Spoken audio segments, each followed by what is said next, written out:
everyone, welcome to PRI. We are here in the PRI Esports Arena, ready to put about 60 of the best sim racers in the world into sim rigs and set them loose on Assetto Corsa Competizione.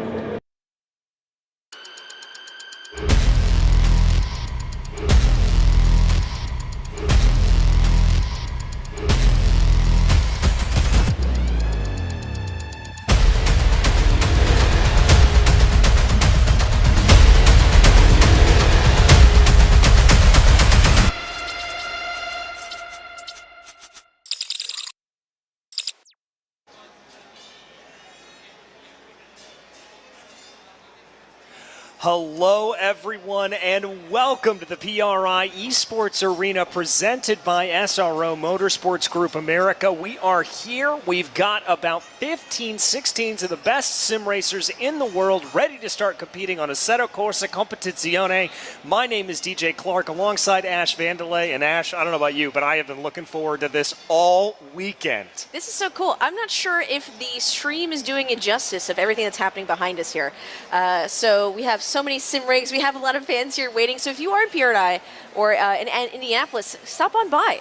This is a pretty big deal. We have a huge screen where I see myself, which is crazy. And we have so many sim rigs. We have sim rigs for folks to try. And I mean, DJ, have you noticed walking around is that a lot of booths do have sim rigs? Not just, of course, sim racing partners and sim racing suppliers, but a lot of booths that just want folks to try racing in their series, for example, or try folks to see how they feel in a certain car, a certain track, things like that. So that's been really cool to see all around the exhibition. Yeah, it really has, and it's kind of what you and I were talking about before we officially went live, let's say, about how sim racing is for everyone, and that's one of the things that we love so much about the sport of sim racing is, yes, there's still a barrier to entry. We still have to worry a little bit about, cost and money and bringing all of that in. You got to buy the software, you've got to buy the wheel and the pedals and that kind of thing, but comparatively to going out and buying a new car, you're talking about nickels and dimes to be able to do it and to be able to get yourself into that kind of thing. And it's really remarkable because so many more people now are able to enjoy the best sport in the world, which is motorsports. Oh, absolutely. And something you might not know if you are in PRI, we're also live streaming. We are on twitch.tv/SRO Motorsports, as well as the YouTube for GT World. That's where we stream, actually, all of our races here at the SRO Motorsports Group. You might recognize me as the host of the SRO Fanatec GT World Challenge America watch-alongs, and DJ Clark, you're going to recognize as the voice of so many of our race series throughout the tracks, VIR. Oh my gosh, you also do the podiums. Everyone knows your infamous voice. It's a voice that's going to recognize. I've had a few people come up to me today and be like, I knew that voice from somewhere, and it's a little bit creepy. I'm not going to lie. Are you going to do it for the esports podium?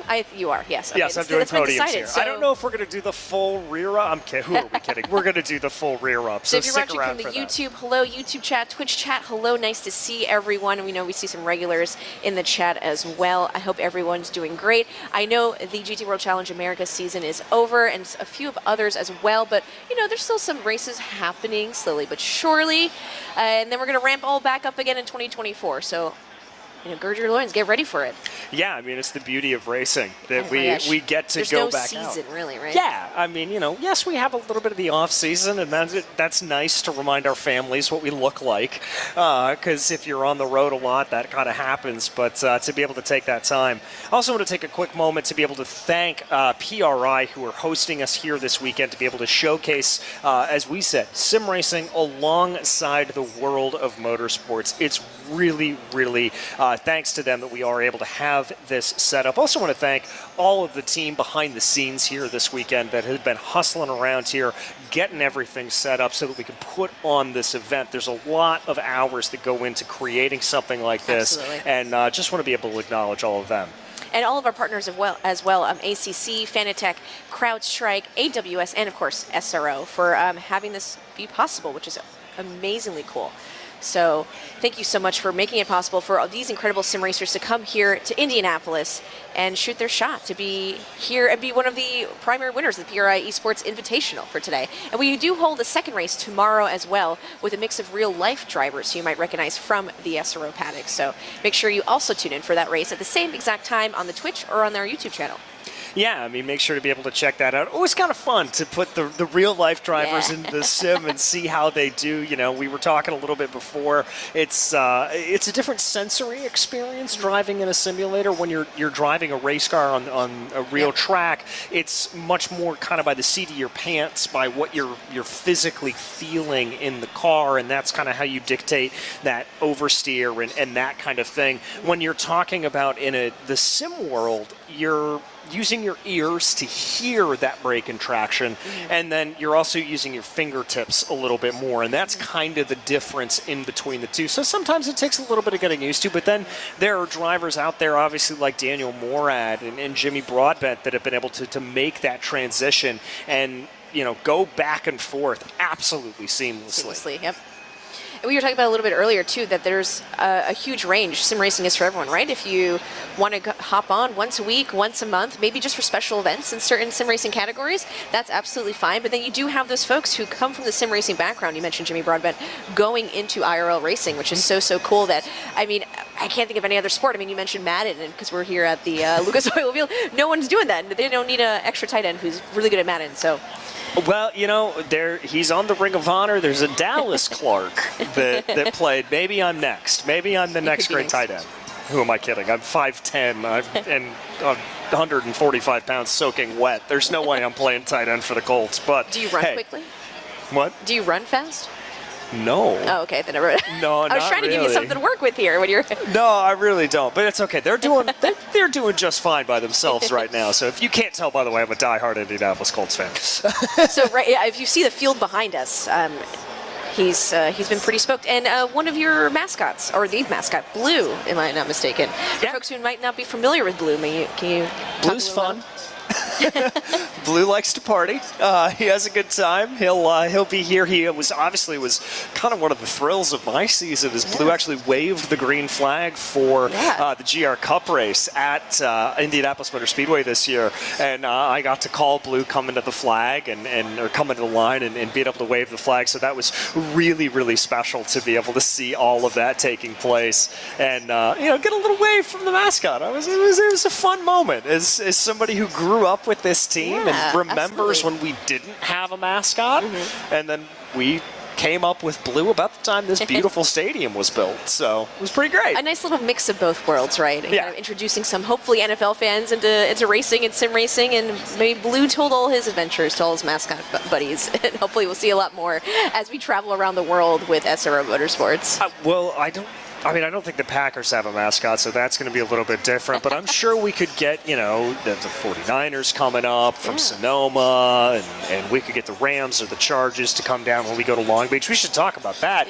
Long Beach coming back to the schedule here for GT America for the first time in quite a few years. I am very excited about that. That's going to be absolutely incredible to see the cars of GT America roaring around the streets, GT3 and GT4 cars, putting it all on the line on America's most iconic street track. We have a lot of cool changes for next year. We also have an endurance race at Podium for GT4, I believe. So if you are able to come to a track, make sure you check out the 2024 calendar, which is posted on the GT America GT World Challenge, website right now. Make sure you look into what you can do, what you can attend, and definitely look into Circuit of the Americas. Sonoma is a really popular one as well, of course, Indianapolis for the Indy 8 Hour. And you'll get a full weekend. The accessibility is crazy. You have 2 full days of racing nonstop, I think from 8 a.m. to 5 p.m. almost. And you just walk around the paddock and the garages. It's so cool to see. And again, the access is kind of unbeatable. Yeah, it really is. I mean, you are able to walk right on up and talk to the drivers, talk to the mechanics, take a look close up. Sundays, we have our patented grid walk where you're literally able to just walk up right and down the grid, act a little bit like your Martin Brundle, and be able to get up close and personal with everything from the Mercedes AMG to the new Ferrari 296, BMW M4s, see what these cars look like that close and in person, and it really changes your perspective on everything. It changes the way you feel about it because you realize sometimes just how big these cars are, and to realize that they're going as fast as they are, it kind of blows your mind a little bit. Some folks may tell the difference through stream, but really when you're in person, the differences between all the cars, the Porsche sounds, I think to me, my favorite, and the Mercedes the second. You know, everyone has like a favorite car to look at, livery-wise and such, but then the sound of the engines going through, you know, every car has its own personality, I like to say. So. Yeah, I mean, whether it's that just, you know, kind of growling roar of the Mercedes AMG to that sort of high-pitched whinny that is the Ferrari. When we had the Lamborghinis in the season last year, that just screech going down. So many beautiful engine notes. It's one of my favorite things, and it's one of the things that makes Assetto Corsa Competizione so fantastic, is they have modeled those engine sounds to a T, so that for me, you know, for me as an announcer and for you as well, when we're sitting here calling these races, we don't really need to see the cars sometimes. You can just hear it go by and go, well, there goes a Porsche. All right, great. So what's going to happen today, DJ? I believe right now they're doing their practice, or maybe they were just finishing up. But coming up, it's going to be a 30-minute qualifying session, and then we have a slight break as they adjust anything they need to do for the last final before the 40-minute sprint. Yeah, so I think it's actually going to be an hour-long sprint. Oh, hour. If I remember, yeah. So it's going to be an hour-long sprint, but there is going to be that 20-minute fuel window. All right, guys, it's just an hour. Make sure you pit. We'll find out if it's not. We'll find out which one's right. Twitch chat, YouTube chat, if you hear that, put money down on who's right. But no, so it'll be, as we said, we're finishing up practice right now, and that's pretty crucial there because, you know, we have to remember, for these drivers, this isn't their home setup. So everything's not tweaked and tuned and adjusted just how they like it. You know, we had a great panel here earlier today with Tony Kanaan and Robert Wickens. And one of the things that Robert was talking about is the similarities of jumping in a real-life car as well as a sim is comfortability. That if you have something that is mildly uncomfortable in the car, if you're out there for 2 hours, that's going to be a roaring pain by the end of everything. So you want to make yourself feel as comfortable as possible. So that's why we have these open practice sessions, not only for the drivers to tweak and tune their setups a little bit, as drivers would do in real life on their actual race cars, but also to tweak and tune those settings to make sure they feel as close to home as possible. Yeah. And thanks to the Twitch chat, because I have it open right now. 60 today, 40 tomorrow. I got ahead of myself. I was thinking about the future. But yes, that is something I think I was talking to a few drivers of, because some of them have the Formula layout where you're basically almost laying down, for folks who might not be familiar. Some are in between the GT3 layout where you're sitting really pretty straight up as a regular driver, or the Formula layout. So it's really based on preference. And like you said, a lot of them have bought their own gloves. Folks are asking me if it's okay to bring their own headsets, you know. So yeah, sim racers are definitely particular about their setup. Yeah, just a little bit. I mean, it's almost like anybody who decides to get into racing just has a little bit of those neuroses, you know? Most people who are, you know, normal and sane, I would say, don't go, yeah, I'd like to go 200 miles an hour this close to a wall and see what happens. Well, if you're going so fast, the wall's not that, you know, it's fine. It's great. So finishing up practice here, I believe they have another 12 minutes before they jump into qualifying. Are there any names that you are familiar with that you think might be standing out here? Because we have raced on the Indianapolis Road Course before an ACC with SRO at last year's Indy 8-hour. So, for example, Chris Sievert from Samantha Tan Racing, definitely familiar. I think he got P2. I think he got second place last year in the competition. So definitely someone to look out for today. Yeah, some big names coming up there. I think Jade Hutchison up at the top right there in that number 63 Lamborghini. That is certainly one to be able to watch out for. Alu Gobi there as well. That's a name that we've become very, very familiar with. I also think Cameron Martino is one to watch out for. That's the top driver right now of the BMWs out on circuit. So those are all certainly drivers that we want to keep an eye on. Kyle Lowe, another one, the highest placed Acura driver right now. Now, all right, here is our normal disclaimer that we have to give on ACC for anyone who's watching overseas or anyone who's watching the broadcast. The Acura NSX is branded as an Acura in North America. Acura is an exclusive brand to North America at the moment, and so we are on North American soil. We are part of the North American Championship, therefore we will be referring to it as an Acura. ACC is an international platform, and so it is branded on the sim as a Honda. it is the same car. It's just different naming. We will call it an Acura. If we slip up and call it a Honda, it's the same thing. Just roll with us you on just it. heard 1,000 angry keyboards before you caveated that, typing away in the chat, going, Oh, I'm well "Wait a aware. second." I've gotten that many, many times. And there is a custom bop. We do have to mention We that do. as well. Because so that you balance of performance, BOP, however you pronounce it, I like saying bop.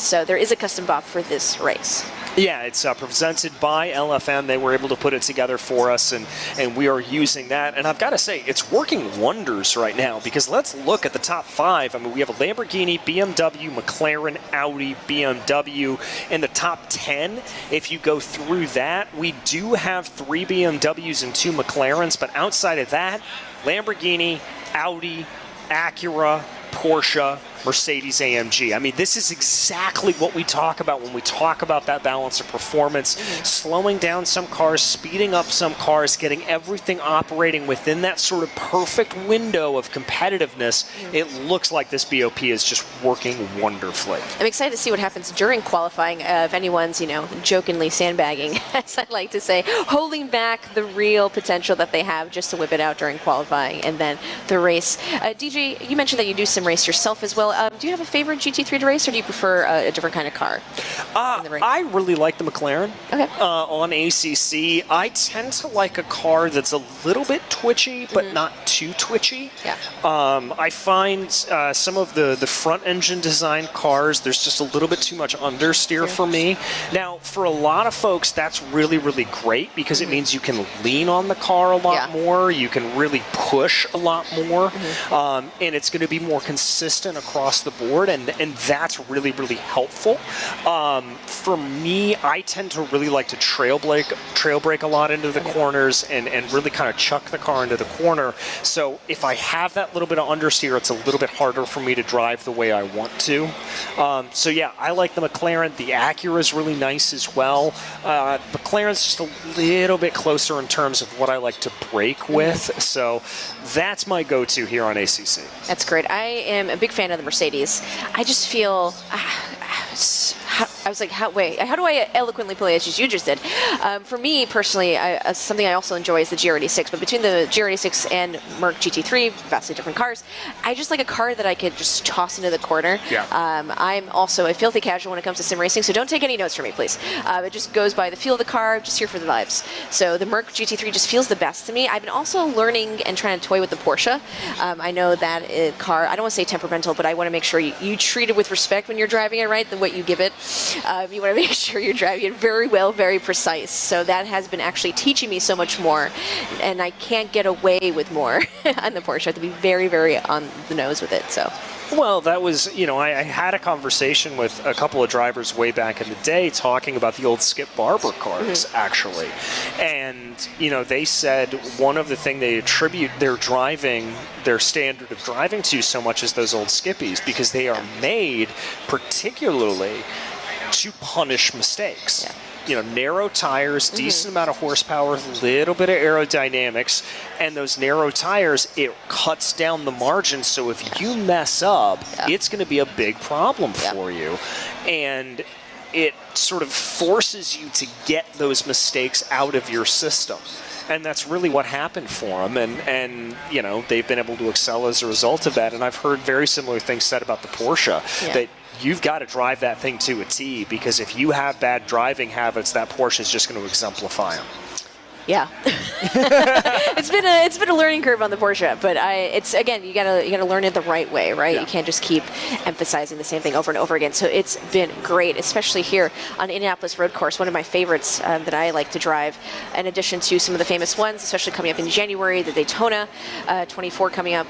So it's going to be really great in the sim racing world for December, here in January, and then all of a sudden we start all over again, the 2024 season. So SRO Esports happens between all of our conglomerates. So GT World Challenge America IRL also has an esports. GT World Challenge Europe also has GT World Challenge Europe esports. So that happens all again in 2024. And again, you can check out the website to look at the calendars and look at the races near you. We have GT World Challenge Australia, Asia, Europe, and America. So make sure you check it out. All powered by Fanatec and our partners AWS, CrowdStrike, and so on and so forth. So make sure you check it out and stop by a race. It's really, really cool. Well, and we should talk about the big race coming to the SRO portfolio this year. Yes. And also coming to ACC, it was officially announced. We're going racing at the Nordschleife. We are going to the green hell, all 140 odd corners of it. I don't know. I've called millions of races from there, and I still can't remember all of the corner names. But yeah, I can't call it, let alone drive it. But not only is the Nordschleife coming to ACC, but for the first time, SRO is taking part. We are presenting the 24 hours of the Nürburgring. So excited to have that come into the SRO portfolio. It's going to be absolutely. Are you trying to go on the? Are you trying to go with the SRO team to the 24 hours? I mean, you know, if they need somebody commentating, listen, I'm a small person. I can fit in a backpack. I can just curl up into some luggage. You know, I'll pay my own. Well, I won't pay my own way, but if anyone has any room for DJ, please consider taking it to 24. Great commentator. It'd be awesome to have my you there. German is very rusty, but I can brush up. It'd be a great track to go, and that's one of the many things coming in for next year. SRO-wise, we talked about GT America, some things changing there. GT2s coming on into GT America next year as well. So it's going to be very, very big year, even bigger than last year, and a lot more happening throughout the whole SRO Motorsports family. Yeah, and we're so very excited to be able to be a part of it. And you mentioned earlier the big news coming for GT for SRO Motorsports Group America, and that endurance race taking place at Circuit of the Americas this year. What a track. I love we're that track. very, very excited for that. It's going to be really exciting to have that take place. I know there's been a lot of clamoring for a GT4 endurance race because, you know, GT4 is such a special series. It's such a huge field. And I think to be able to have an endurance race, especially at such a wonderful circuit and a world-renowned circuit like Circuit of the Americas, you couldn't ask for anything more. From the Twitch chat, they mentioned, Francis says, DJ can ride, sit in a car on the cargo plane. I will do this. So if that's an option for you. We had some folks mentioning that every car after driving the Porsche feels boring. So definitely some Porsche fans in the chat. If you have a favorite make, let us know. We'd love to shout you out. So make sure you check us out. We are on the Twitch channel for SRO Motorsports. Hey guys. And as well as the GT World YouTube. So don't forget, not only do we stream all of our esports ad-free and for free on both of those things, all of our races IRL. I think I was told to be reminded that the IGTC 12-hour is happening this weekend as well. So check that out. Make sure you drop a follow on whichever channel you prefer to watch on YouTube or Twitch. Yeah, you've got to go over and check it out. And it's, I mean, we are so proud of the way that we are able to present everything here. And it looks like here we're getting some noise in our ear. We're about 3 minutes away from qualifying here at this point. That's going to be absolutely fantastic. It still is Jaid Hutchinson, then Chris Sievert, then Alu Gobi, your top three here at this moment. And it looks like they've got a little bit of a target on their back at this point. I think those three are firmly solidifying themselves as the driver to beat. I do also want to point out, though, Kyle Lowe in the number 93 Acura NSX. Kyle's been making progress here over the course of this practice session. I've been keeping an eye on his times, just slowly chipping away at him. And I think anybody here who starts off at about the top six going to have a decent chance to maybe win this race. Absolutely. Anything can happen during sim racing. I think we've all been in those certain lobbies where someone says, don't run the race at turn one. So this is definitely one of those things, you know, and they have raced each other before, some of these folks, so they are familiar with what they're going to be doing, their defense, their offense, how they like to pass. I mean, knowing your opponent's pretty important, especially if these guys race against each other all year. So it'd be very interesting to see how everyone reacts, and some new folks into the slot here. Yeah, and that's one of the things that we often don't, I think, talk enough about in racing is you can control your own destiny. And, you know, when you take your original driver's ed courses when you're 15, 16 years old, we always hear that word defensive driving coming out. Well, that still translates into the world of motorsports, but it's a little bit less of defensive driving, and I'll call it a little bit more of aware driving. Because you need to know if you're coming up against a driver that you maybe haven't competed against all that much, you're not going to know their tendencies. You're not going to know, okay, they tend to really like to brake late into this corner. Right. Or, you know, some drivers, when they go through a fast sweeper, will brush the brake to get the car to rotate. Some drivers will just lift off the throttle coming through that. It depends on some of their own idiosyncrasies, and you start to learn that, as you said, over the course of the season. And so for all of these drivers, they all know for the most part what everybody else is going to be doing. What I'm interested in is tomorrow, with a lot of the real life drivers coming in. That's a much more of a mix and match kind of field that's being brought in. I'm going to be very interested to see how everybody's able to do tomorrow. And hopefully we can get a driver on the mic. I'd love for them to talk to the chat, everyone watching here at PRI, just the differences between the virtual world and the IRL, kind of like what they do, because I just think that comparison is very interesting, because you always hear it's not exactly the same, it's very close to the same, there's so many range of differences. Let's ask the pros who do race year round, and then when they get on here, what the slight differences are and what they do a little bit differently, and some tips and tricks they might know. Yeah. You know, the drivers that I've talked to that have been in and out of the sim, it's always fascinating. It's always absolutely incredible to be able to talk to them about habits that they pick up from the sim that they may need to break a little bit, habits that they forget when they get into the sim, things like that. Really, really fascinating to be able to talk to them. Sounds like we're about a minute away here from qualifying at this point. And, you know, we've got a lot of time on the clock. It is static weather. It is static conditions, so no rain coming in. It's not like you're going to want to try to game the system a little bit to try to maybe wait a little bit later for track temperatures to rise and fall. I really think here with 15 cars around this Indianapolis Motor Speedway circuit, the biggest name of the game here is just going to be getting some clean air. And consistency wins championships, but also wins races. Keep it clean. And I think what they say, the fittest, wow. See, I'm mixing up the words. Everyone knows what I'm trying to say because I just started. But to finish first, you first must finish. Yep. Can't lose the race, or can't win the race into turn one, but you can certainly lose it into turn one. All of those kind of adages that always get thrown around in racing. When you're girding up on the sim, someone comes on the team chat, they throw those adages at you. You're like, all right, it's going to be one of those races. So excited. And you can't wait. And you immediately earmark that car of, that's going to be the accident in turn one. Okay, got it. Good, moving on. But once again, everyone, thank you so much for joining us. We are at the PRI Esports Arena presented by SRO for the PRI Esports Invitational. Our drivers just finished up their practice, and we're about to jump into qualifying here momentarily. Today is an hour race, and tomorrow when we actually do this again with some IRL drivers and some other content creators and influencers, it'll be a 48-minute race. So make sure you tune in for today. Of course, if you already are, thank you so much. And tune in tomorrow for some more sim racing. So today we're doing the Indianapolis road course, and we're pretty stoked to be here. Thank you so much to our partners, PRI, ACC, Fanatec, SRO, CrowdStrike, AWS, and so much for having us and making this all possible. Yeah, I mean, we really couldn't do anything without them. They have been such gracious partners here to be able to bring everything along. By the way, all of the rigs here today that you will be seeing, it is Fanatec gear across the board, from the cockpits themselves down to the podium wheelbases to the Club Sport wheels and pedals.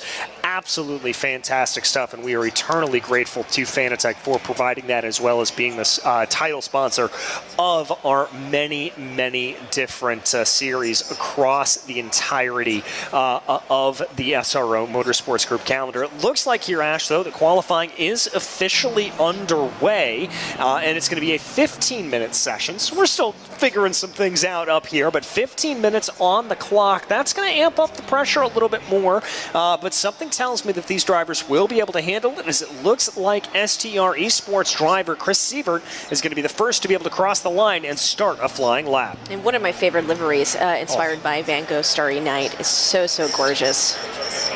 Let's see what Chris can put down here. What kind of times are we expecting? I believe we looked up the time from the real world Indianapolis.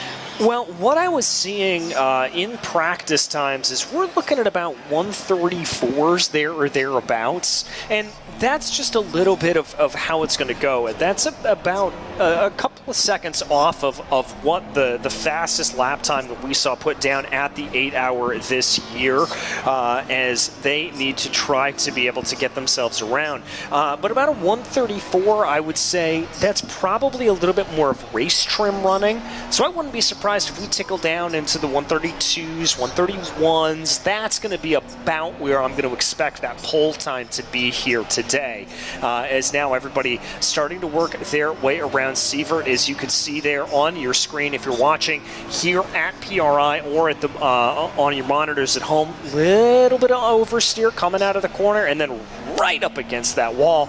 And I got to tell you something, Ash. We were doing a race yesterday. I couldn't get that corner right once. It just gets me every time. Thanks for admitting that. A lot of people wouldn't, so.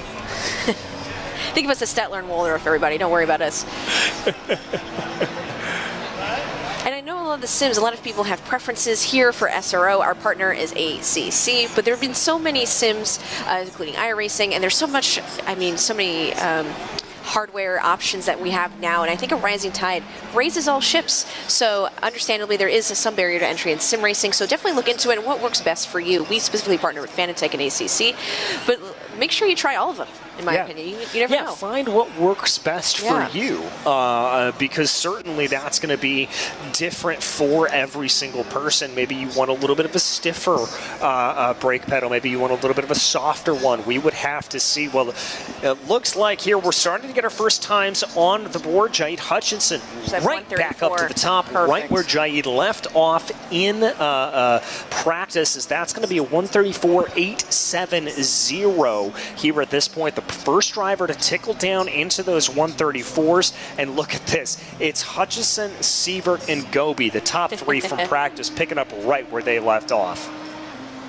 And again, some of these folks are a little familiar with the esports competition side, because if you think about it, you're usually at home, right? You're in your rig with your, like you mentioned, idiosyncrasies. You have your gloves, your temperature, your fan, whatever it is, your sim rig. But not only that here, you have people watching. You're also on stream. So that pressure, and it's also a little bit of a mental game to make sure you're locked in fully, regardless of whatever distractions are happening around you. Yeah, and for a driver, I know, when I go sim racing, when I strap in, I close the door behind me and pray that the cats don't get angry that I lock them out of the room. I can't imagine somebody looking over my shoulder while I was trying to do this. That would absolutely throw me off, as Elu Gobi finishes their second lap here at this point. Still going to be a 135.527, so a little bit more time on the board. Cameron Martino here in fourth place. We watch them work their way around in another one of those ST Racing Van Gogh-inspired liveries. And I have to agree with you. I know we're not supposed to pay. Let me try that again in English. I know we're not supposed to play favorites here. Are we not? Oh, no. But I love that car. I think it's I made just that so pretty. And Anne-Marie here, D'Alessandro, she is one of the newer folks here for SRO and in esports, but she has a huge line of accolades following her into here. She also is recently part of Oracle Red Bull Racing's Rock the Rig program, as being one of the 6 women who was selected to go to Milton Keynes and get a little bit of that esports coaching from the Oracle Red Bull Racing sim racing team drivers there.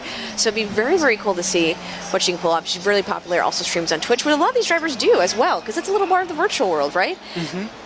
As well as what SRO does streaming on Twitch. So it's nice we love it when a plan comes together. Exactly. Everything just kind of coming together in a beautiful way. And by the way here, for anybody checking out and looking at the layout of the track and wondering, wait a minute, that's not what we ran at the Indy 8-hour this year. Well, you're correct. We are running the old spec layout of the Indianapolis road course that includes that long left-hander through 5 and 6.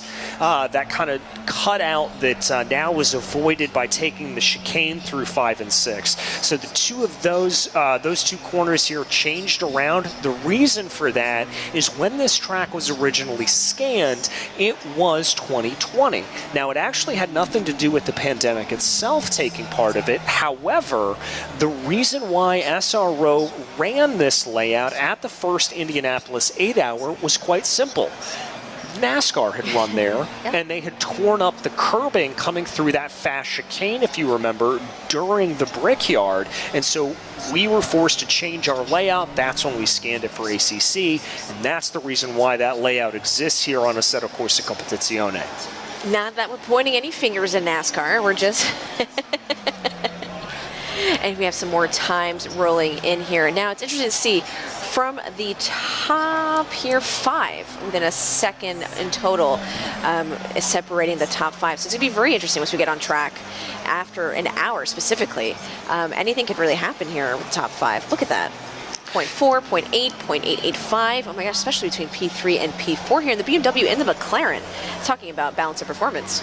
Yeah, I mean, they're looking very, very good here as they run. We've got 3 BMWs up into the top 5 here at this point with Sievert, Cameron Martino, who was able to jump his way up into P3, as well as sitting down in P10, Pierre-Oliver Cloutier. Going to be able to put that car into P10 at the moment. Jordan Johnson finds himself in P5, Luke Gobi in P4. Let's just go ahead and run you through the top 6 here. It's Andrew Berg, then it's Elmer Arden, followed by Kyle Lowe and Devin Anderson, another one of our real-world drivers here jumping on in. Devin, obviously one of the chief protagonists in TC America, powered by Skip Barber Racing School. Great to see him out here, and we are so happy he and his Tech Sport compatriots are out and putting things together. Great run there. Great lap time for another one of the BMW drivers. That was Pierre-Oliver Cloutier, able to put in a time that'll get him into 7th, and it looks like Max Baumann able to put in a time, going to put the Ferrari up into the top 8 with a time of 1:35.945. We see some folks in the chat cheering on for their favorite drivers. We have a Let's Go Anne-Marie, Kyle. We have a lot of folks, a lot of fans coming on in. Again, yeah, you might recognize a lot of these drivers competing in the SRO Esports, as well as their various streams on YouTube and Twitch. So yeah, come on in, make sure you root for your favorite driver, let some folks know. But yeah, don't worry, we'll be letting them know who their biggest fan is, so they can thank you personally on their stream when this is all over. But thank you everyone for watching the PRI Esports Invitational. We are actually live from Indianapolis as they are virtually racing at Indianapolis. So this is incredible to be here as part of something so, so big. Yeah, it's very cool and very special. And again, if you are here in the convention center, make your way down Doyle Stadium. Just play a little Phantom of the Opera. Follow our voices as they will drift their way through the hallways and be able to bring you in. Lou Gobi tries to improve there on that last lap. It looks like Lou not going to be able to improve for that number 10. A McLaren, currently your highest placed McLaren at the moment. It continues to be Hutchison, Sievert, and Martineau, your top 3 right now. And we've got to remember here that Sievert and Martineau are actually teammates in that ST racing team. Maybe a little bit of team tactics there to gang up on the seemingly unbeatable Jahid Hutchison. That may be something that they try to play out a little bit more. Let's see what they're able to do. It's Alu Gobi, bringing her way around right now, trying to see if there's anything to be able to play. See if there can be a little bit of an improvement here. About 0.8 of a second off of the top time. Let's see what that number 10 can do as they work their way through the back half of the circuit. This is a great question. Are the car platforms randomly drawn, or were they selected at the Invitational? Say that again? Were the cars randomly selected, or were the drivers... No, they were, from what I understand, able to pick their cars and able to pick what they wanted to drive as they came on into it. Now, a lot of these drivers have overall deals with manufacturers and teams. So, for example, Cameron Martineau and Chris Sievert, both of them have deals with ST Racing Esports. ST Racing, obviously a BMW manufactured team, so they're going to be driving that BMW, so on and so forth down the charts. And there is a BOP for this race created to us, so that is something to know. When we say BOP, we mean balance of performance, BOP, different ways to say that. I like BOP. So we do have a custom BOP for this race. Yes, we do, and that has been applied here, and so that is hopefully going to equalize the cars pretty much across the board. Here's Devin Anderson farther back for Tech Sport Racing right now in the number 22 McLaren. 2/10 up here at the moment on Devin's best time. This could be a good run. A little bit wide coming through that final corner, going down into the last sequence of the track. But let's see what this 22 has. Ash may be able to make up some hay here and move his way up from 10th place. I realize I am supposed to be talking at the same time as you, but I am so intently watching. I don't know if anyone else does that when they all of a sudden everything just stops around them. You're like, what is going to happen? That is a great time from Devin Anderson up into 6th place. A massive improvement there from Devin with a 1:35.772. And DJ, incredible. It's 1:34.642. I think something you mentioned here before when we were predicting what times we were going to see out of qualifying. Again, some of the faster times we're going to see today, of course, here at qualifying, as folks can get that clean air and maybe some help from teammates down the line. But we'll see if that happens. We'll peek over the rigs and see what kind of strategies we can find out for you guys on the YouTube and Twitch world. But however, we have another minute and 22 minutes left. We'll have a little bit as the drivers have to just fine-tune anything, any last-minute changes, and then we'll go into an hour-long race. Yeah, they're going to go into it. Josh Martin here in the number 7. I love to see this, Ash. The Boatley, the Bentley, the big girl herself is back out on track. It always looks a little strange because it is such a massive car. But man, oh man, I love seeing that thing out on the track. Everybody who does something in ACC, it seems like they have a soft spot in their heart for this car. It is, yeah. I mean, you said Boatley, and I had to giggle to myself a little. I almost turned off my mic. But it's making its way around the track, 4/10 up. It is incredible. Yeah, as you said, 4/10 up, coming across that Sector 2 line here at this point. This could be a good run for Josh Martin. Now, let's be clear, 4/10 up, that may be able to gain them up into about maybe even 12... into 13th position here at this point. So hoping to be able to improve from that 4/10 of a second. Now 8/10, 9/10 up here at this point. Martin really pushing this Bentley around through the final corner right now, coming down through the start-finish line, going to cross on over, and that's going to be an improvement up into 13th. That's exactly what Josh was hoping for. And as we're wrapping up qualifying here, are you expecting any large changes to what we have currently now? Not really from what I've seen. Alu Gobi already going to be down in pit lane. Nobody's up here at the moment. It looks like the track is just kind of where it is right now, and I think people have really maximized to where they thought they were going to. But I do think the biggest storyline to come out of this qualifying is going to be the fact that Seifert and Hutchison are only separated by a mere 900ths of a second. That is a blink of an eye in the long run. Now that start's going to be very interesting to see who gets that jump there into turn 1, especially in IRL racing. We've seen that turn 1 kind of get contentious a little bit, especially at the start. So that is going to be a make or break for a lot of drivers.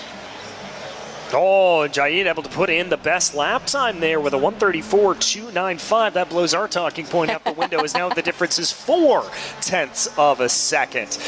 So a great time there from them. And we are being told in our ear to blame our director, Mike, who said that was there and that nothing better was going to happen. So. I think Hutchison heard us, and he's like, wait, I can do better. Please hold. I'll be whipping out a great lap right now, so. Well, you know, normally when I do this, I have to accuse the drivers of watching the stream and multitasking. Here, they just have to have one ear off, and then they can go, oh, yeah, no, I'm going to prove you wrong. You're like, how dare you? Knowing that also some, for example, Formula One drivers, especially at the Miami Grand Prix, were watching what was happening in the race on the big screens as they were passing certain corners and certain straights. So it'd be great if our drivers did the same thing and had a little bit of that cheeky moment for themselves. But yeah, that is the end of qualifying. We will have a 60-minute race, so do not go anywhere. We will have that 60-minute race, and then also tomorrow we do it all over again with some of the professional drivers that you know from SRO Motorsports. So we'll have a 40-minute race tomorrow with the professional drivers, as well as some content creators and influencers that you may know or want to be introduced to. So stop on by. Yeah, stop on by again if you're in the Indianapolis area, or indeed you are at PRI, please be able to do that. It does sound like we have a little bit of bad news here at this point. It's going to be about a 5-minute delay before we get to the race. Now, that's perfectly fine. Just have to switch over the servers, make sure everything is make sure everything is okay. I'm sorry, I just had a little mini stroke there. It happens. But just make sure everything's okay before we proceed along, and we will get everything ready to go. But as I was saying, if you're here in Indianapolis, if you're at PRI, make your way down the long hallways here. Indianapolis, a great city. It's all connected by the skyways and that kind of thing. So make your way down to Lucas Oil Stadium. We're right near the e-karting classic. It's very, very fantastic. And it looks like here we've got a special guest coming in, the one and only Mr. Robbie Molsa. Is this thing on? Robbie, oh, it's on.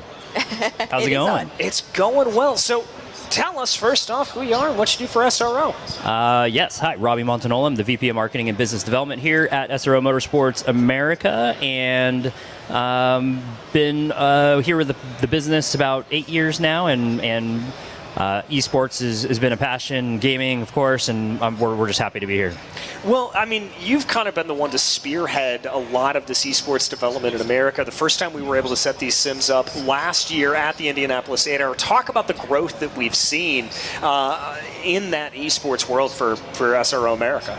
Yeah, esports is a huge initiative for SRO, just globally, of course. You know, in Europe, we've been doing the live activations within our endurance race weekends.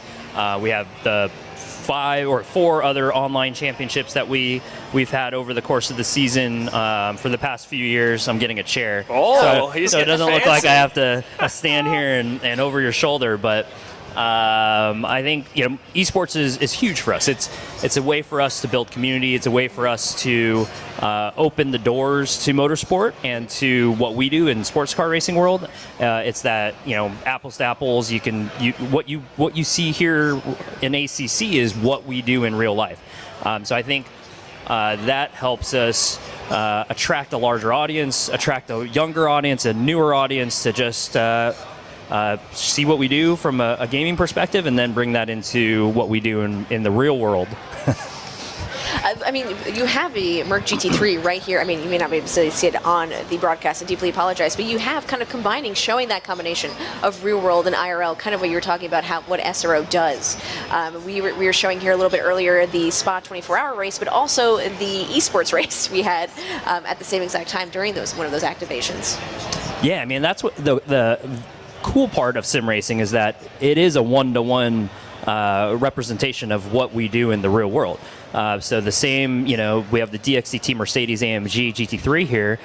You can race that same car in ACC, and you get to, you know, feel and hear and understand what the Mercedes is doing out on the racetrack in a very, very realistic setting. And I don't think 10, 15 years ago you would have been able to do that in sim racing. And today it's just amazing how well the software is, how amazing the hardware is, and that, you know, I think at the Spa 24 Hours a few years ago, we were looking at the poll times from the real race and the sim race with the real drivers, and it was within tenths of a second. So that's how realistic and how accurate the software is, the hardware, etc. And it's been able to help us showcase what we do to a larger audience. That's actually a really good point. I need to look up all our professional drivers tomorrow and all their times from Indianapolis this past year. And if they're any slower, I'm going to let them know. Yeah, it's quite interesting. I mean, you know, I come obviously from a real racing background, driving Formula cars and whatnot. So it's a challenge to be fast at the sim. Like the people that we have racing here today are leaps and bounds way better than me at a simulator, but you know, it's just amazing that you can just jump in and be pretty quick right off the bat. And I think, you know, you have, without the feeling of a car moving around is a little challenging for us, but you know, you take a sim racer and you put them on a race car, and these days within a few sessions, you know, those sim racers are right there with, you know, a pro racer to a degree. So it's interesting. Well, in terms of what's coming on the horizon, obviously a very big announcement made by ACC. We're getting the Nordschleife, as well as the announcement that we've got 2 more of these events coming up next year, from what I understand. Talk about We it. haven't announced that yet, but we We just did here live. DJ spilled the beans. But no, I mean the Assetto Corsa Competizione with Nordschleifer is going to be amazing. I think that's probably, and if you ask them, and we had a call with the developers, that's the one track that I think every single person in the sim community wanted on ACC, but obviously it didn't make sense because, we've never raced there, but now with it, the Nürburgring 24-hour being included in our Intercontinental GT Championship makes sense. We've got Bathurst, we've got Nürburgring now, we've got Spa, and we have Indy, all 4 intercontinental rounds represented within ACC. So I think that hands down will probably be the most driven racetrack in 2024 on ACC. I can guarantee that. Well, and how exciting is that? I mean, you said you're coming from a background of formula racing and that kind of thing, and obviously having that driving background.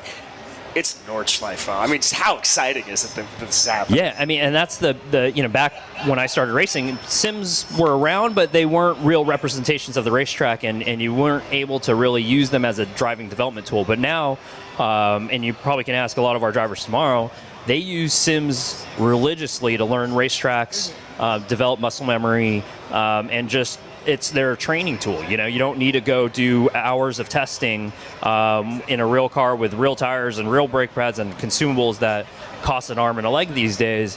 Just jump in the sim, understand what's where the track goes, and you're now leaps and bounds ahead of where you would have been coming into the race weekend without much testing at all. So drivers are much more prepared, I think, for racetracks these days than they have been in years past. And what was the idea of bringing it to PRI? I mean, I know last year we did it at Indianapolis, but here at PRI with, so many folks watching, coming on, stopping by in because you're going to so many of the booths and walking around. It's been very cool to see everyone kind of asking what's going on and how they can try one of the rigs that we actually have here. Yeah, the PRI show is great. I mean, it's, I've been around, this is the 35th year, and it actually coincides with us as SRO America being a 35-year-old organization. But, I think, especially where we are in the Lucas Oil Stadium, they saw an opportunity for us to create a new dimension to the show, and really represent another facet of motorsports that hasn't been here at PRI before. You've got the dirt track guys, you got NASCAR, you got sports cars, you got Formula cars, and everything else in between, drag racing, etc., here represented at the show, but sim racing hasn't really been well represented. So the team at PRI, their general manager, Jim, we have a long relationship with him and friendship with him that over 2 years ago we thought, what if we brought something like this here to PRI and become and hopefully grow it into a larger element of the show and have other companies represented here for the sim racing community, like we see around us, which I think the goal has been achieved from a beta perspective for us between PRI and SRO, and we hope that come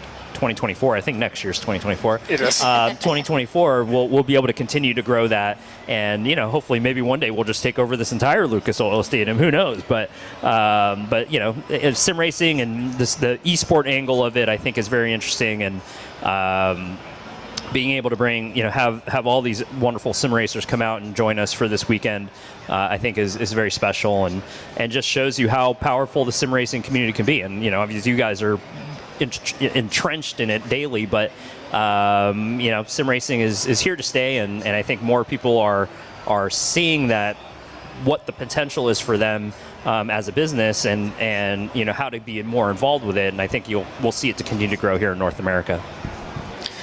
I mean, it is such an exciting time to be both a motorsports fan and a sim racing fan, and I think for all of us, it just continues to be amazing. And obviously from a non-sim racing perspective, our schedule next year, so exciting. Going to Barber for the first time, going back to Long Beach. Yeah, the 2024 season is shaping up to be one of our best yet. I mean, circuit-wise, hands down, probably our best calendar over the past 8 or so years that I've been with the company, just being able to add new venues, make some shifts in the schedule. Obviously, going back to Long Beach is great. I'm born and raised in Southern California, so going back home is always fun. We always say it's the busiest race weekend of our lives, even though we only bring one series. And in the past, we've only had one session a day. Now we get to bring 2 GT America powered by AWS races this year, but it's insane how many people come to Long Beach and then how many people want to talk to you at Long Beach. So it's a great weekend. Obviously, we'll start the season at Sonoma Raceway. We've developed a really amazing event around there in the wine country. So I think we love starting there. They just announced they're repaving the venue. So we get some new asphalt for our race next year, and we'll be one of the first ones to run it. So I think that should be fun. We'll lay down a lot of Pirelli rubber on that new asphalt. But I think then we go to Long Beach. We'll do just GT America there. Then we go to Sebring. We move Sebring up in the schedule, and we think timing of the year is a little better weather-wise, and obviously Florida's a great market. Everyone loves driving Sebring. It's just such a historic racetrack. After Sebring, we go back to Coda. Coda was amazing this year. We had Ash streaming from the Paddock Club, which was cool, overlooking Turn 1. So back to Texas, which is our home race now, and then we'll go to VIR. In the summer, in the dead heat of summer, so just make sure you bring a lot Virginia in the summer. Yeah, exactly. We'll bring our shorts, but then we'll go take a little break before VR. We take a little break, go to Spa. We'll announce our 2025 calendar at Spa. I had to think about years again, so we're already looking years ahead as we plan. So Spa is going to be great. We have a lot of American teams that race there, a lot of American drivers. Of course, CrowdStrike is the title partner of that race, so I'm excited to go back there. But then VIR, Road America, kick it off with the parade, have a great time in Wisconsin. Barber, you mentioned Barber, amazing track, amazing people. The city of Birmingham has grown so much since I last was there 12 years ago. So it's going to be, I think, a surprise and delight for a lot of teams and drivers to go to this track because they haven't been there for a while. Last time World Challenge race there was, I think, 2016. So it's been a little bit of a gap between there. But I think Barber is going to be one to watch and a fun one to go to and just see how GT cars race around Barber once again. But then we'll end it here in Indy, the Indy 8-hour. It's been a cherished event for us. Our longest race of the season, of course, our only endurance race, the longest race at the Speedway. And it's going to be, again, another one that is part of that intercontinental schedule with those 4 events where those international teams are going to want to come back to Indy, close the year off strong. It'll be the season finale for the IGTC, and we're expecting it to be a big one and a fun one for sure. Well, and as was announced earlier, and this one was announced, the sort of mini endurance race taking place at Circuit of the Americas for GT4. Yeah, that's right. This year we threw a little added feature into our Pirelli GT4 America calendar. We're doing an endurance race. We'll come out with what length is shortly. We haven't announced that yet, but it'll be on a Saturday afternoon / evening into the night.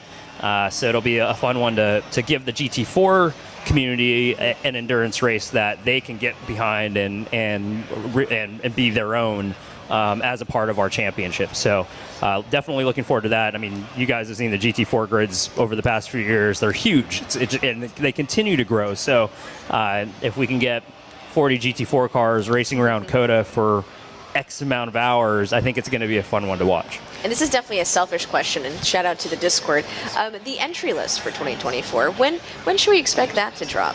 Sure. I think the pros and cons of us starting in April is that, hey, it gives us a long time to sort things out and get ready for the next year.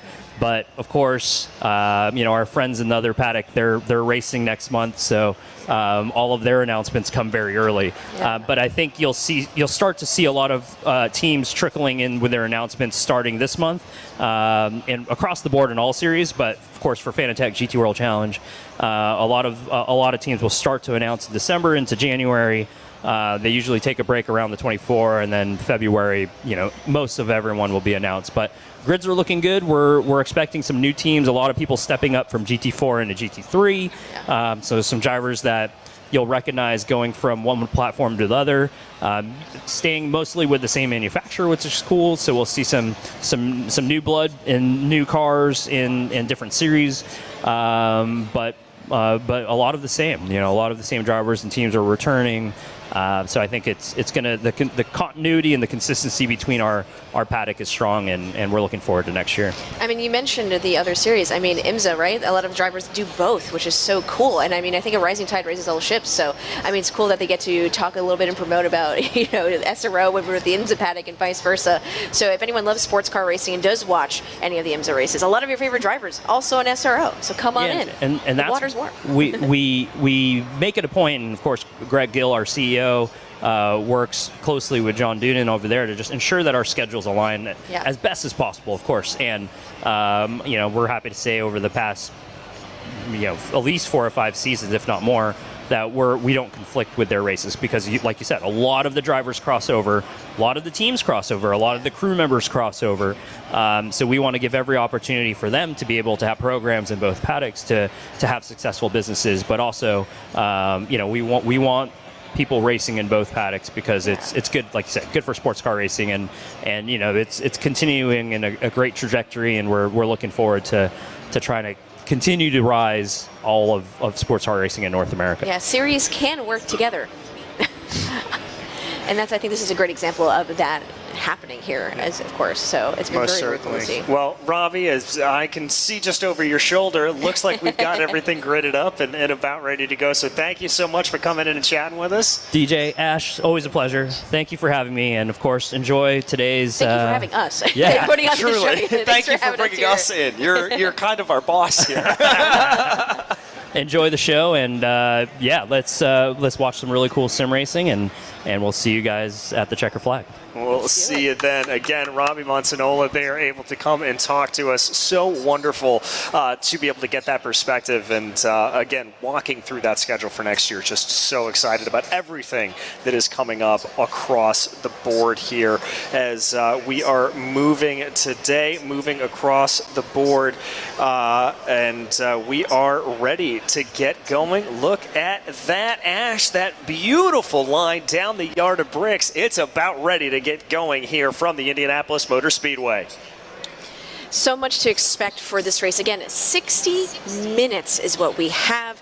The drivers really barely being separated by a second here in the top 5 amongst all of them, and then all the way down the line. Remember, turn 1 is usually pretty contentious IRL, so you can assume the same thing in sim racing. But again, a lot of these folks have also driven against each other throughout the entire year. So it's going to be a nice balancing act of what to expect and kind of some new players in the field, so of things unexpected as well. Yeah, some unexpected things to be able to do. And before we get, though, into the action here, I want to again thank PRI for hosting us here this weekend. Again, we would not be able to showcase sim racing alongside the world of motorsports without them. And again, if you are here at Indianapolis, if you are here in Indy, or you are at PRI, come on down to Lucas Oil and check out the sim rigs that we have set up. You can hop on in and be able to try this. And if you are here in the arena, make sure to jump on over and check us out on GT World Twitch and YouTube. There she is. There's the most beautiful speedway in the world. The Indianapolis Motor Speedway, as our cars are about ready to take off here at this point and get going. It's time for the first pace lap around the most famous racetrack in the world. Now, DJ, you did mention some names earlier. So for folks just tuning in, let's go over some of the accolades that our drivers do have. And the list is huge. Accolades and what they've all done in previous racing series. I mean, we're talking about, for example, Max Bowman is a 2023 Ferrari Esports Series regional finalist, 2022 Ferrari Esports Series also regional finalist, 2021 McLaren Logitech Challenge regional finalist, and 2020 McLaren Logitech G Challenge regional finalist. I mean, we have a spreadsheet for all of our drivers and what they've done.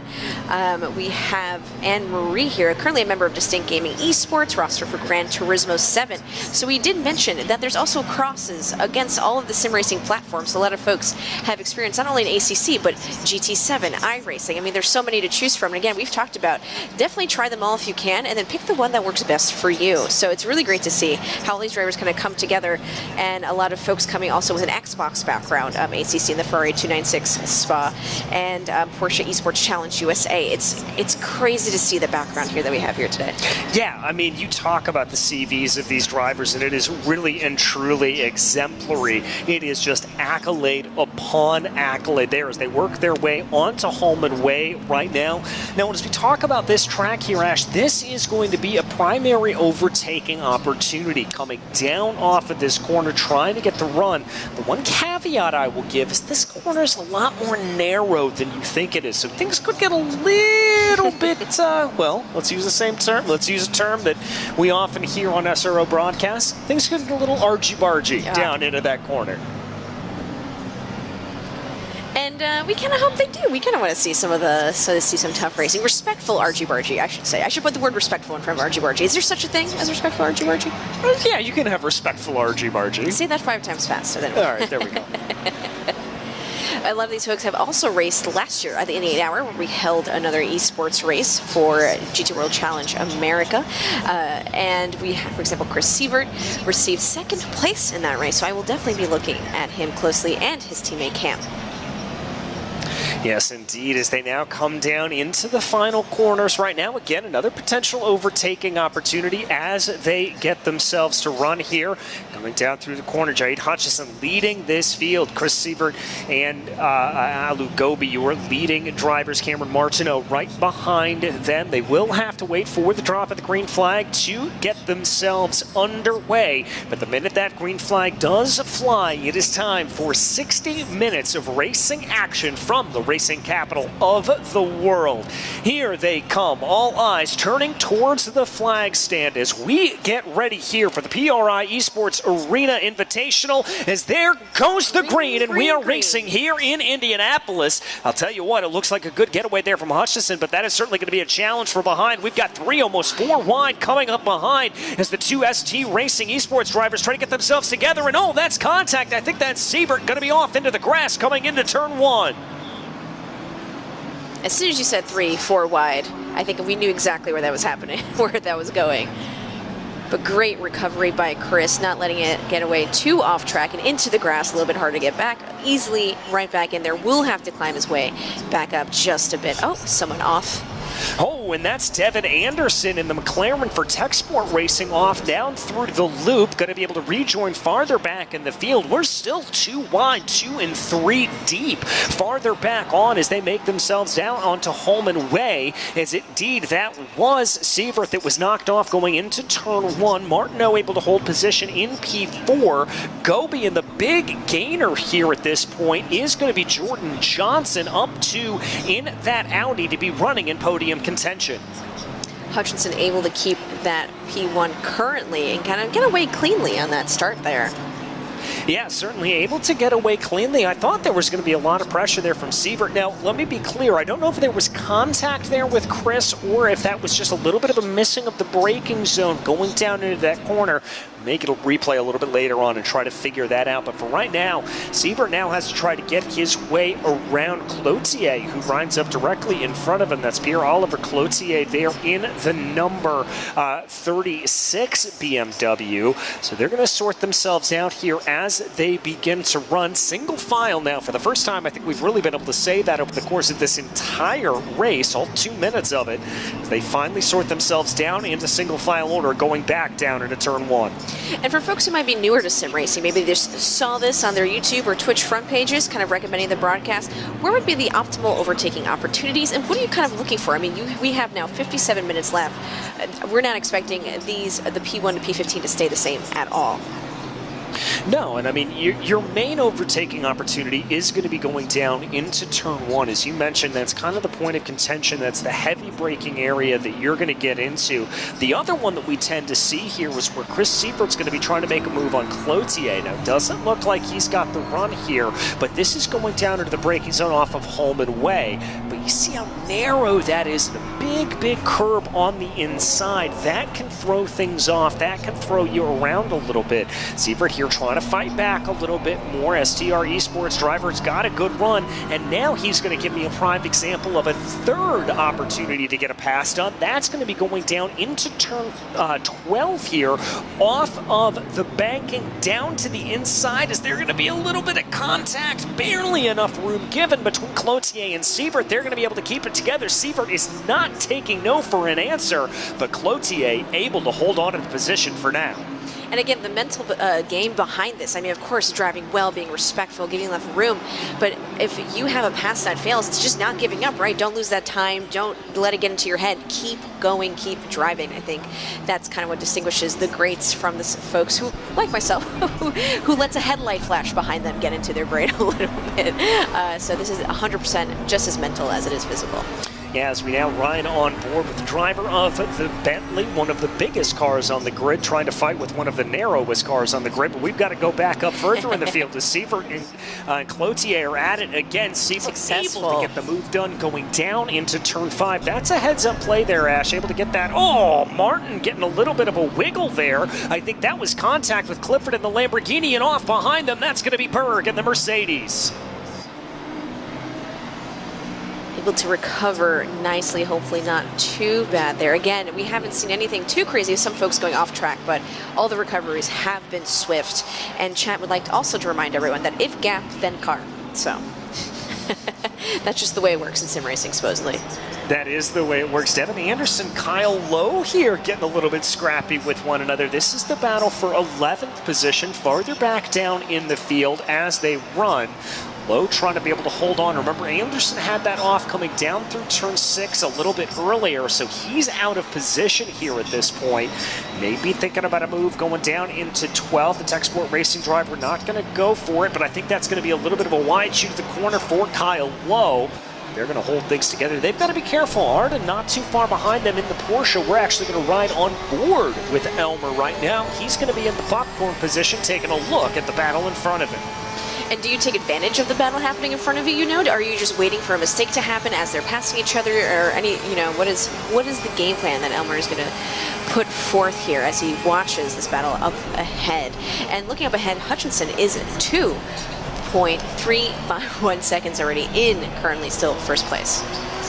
You read my mind about that, Ash. I mean, that kind of gap here in the first 5.5 minutes of this race, that is a statement of intent here as Jade Hutchinson runs over Alou Gobi, who is no slouch of a driver. Gobi very, very quick, 2.5 seconds here at this point. Everything doing well for them.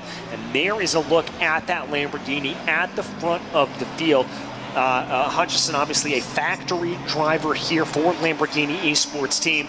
Doing a fantastic job to keep everything together, keep it on the black stuff, and drive the race that they need to drive here. But here comes the pass. Big moves there for Devin Anderson down to the inside of Kyle Lowe for 11th. This onboard camera, beautiful to watch this happen. Ooh, and see how Elmer's taking advantage of the situation. Wondering to do another pass. Or being patient. Again, 53 minutes left. I mean, you have to think, what are you going to do? Are you going to do all your passing, do the best you do, build those gaps between your competitors, or kind of just take advantage of the time that you have, be patient. It's interesting to see the midfield battles going on through up and down the grid. One of my favorite things about sports car racing, especially with the BOB that we put in place for this race. I mean, the gaps sure currently around a second or 1.8, but here between P8, P9, P10, I think that's some great racing we're watching. Yeah, very, very close racing here, really amongst all these positions, one of which is Andrew Berg, who's currently in a fight with the 999 machine of Clifford at the moment, trying to hold on to the back of that blue and black Lamborghini.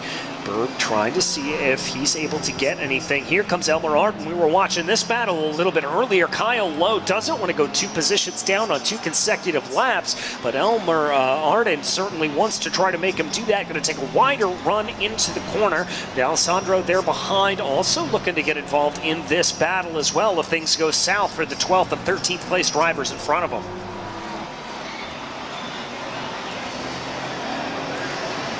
Someone in chat mentioning still plenty of time. You always want to play it smart. Oh, here we go. Down into the inside there. That was as easy as you could please for Elmer. Ooh, but Kyle not backing down. That's what we love to see. Not letting that pass be easy. Yeah, he's certainly trying to put up a little bit of a fight here, but I'd be worried if I were Kyle Lowe. I mean, we were just talking about how he's lost these positions here. He's got to get back up onto the wheel and make sure that D'Alessandro, man, my brain is not working today. That's the second one of those I've had. D'Alessandro is able to get themselves into position and start to mount a challenge. I think Kyle Lowe's got to be worried about his rearview mirror rather than trying to be back on the attack here on Elmer Arden. But you don't want to drive like you're looking constantly in your rearview mirror, right? You got to keep driving with that confidence, regardless of what place you are or what's going on around you. You got to keep driving your lines and doing the best that you can and hitting those brake markers. So yeah, definitely be aware what's happening behind you, but you don't want to drive constantly looking back. No, you want to keep yourself pointed forward as much as possible, but let's see what they're able to do here. I've got to give Lowe a little bit of credit. Able to keep up behind here at this point. I thought with the speed that we had from Kyle, he would start to fall back in the order a little bit and maybe just hemorrhage a little bit of time, but Kyle is certainly all over the back of Elmer Arden right now, not letting any of that time slip away here at this point. Keeping close, keeping the pressure up here, and not giving D'Alessandro the chance to really be able to close on in and keeping that gap at just under 1 second here at this point. It's great to see the distribution. I mean, exactly. Chris Seaver here with 0.508. I mean, losing those places in the turn 1 in the beginning, but making us climb back up again, just as much as a mental game as it is in driving and physical. And then all the way down the grid, some great, great battles.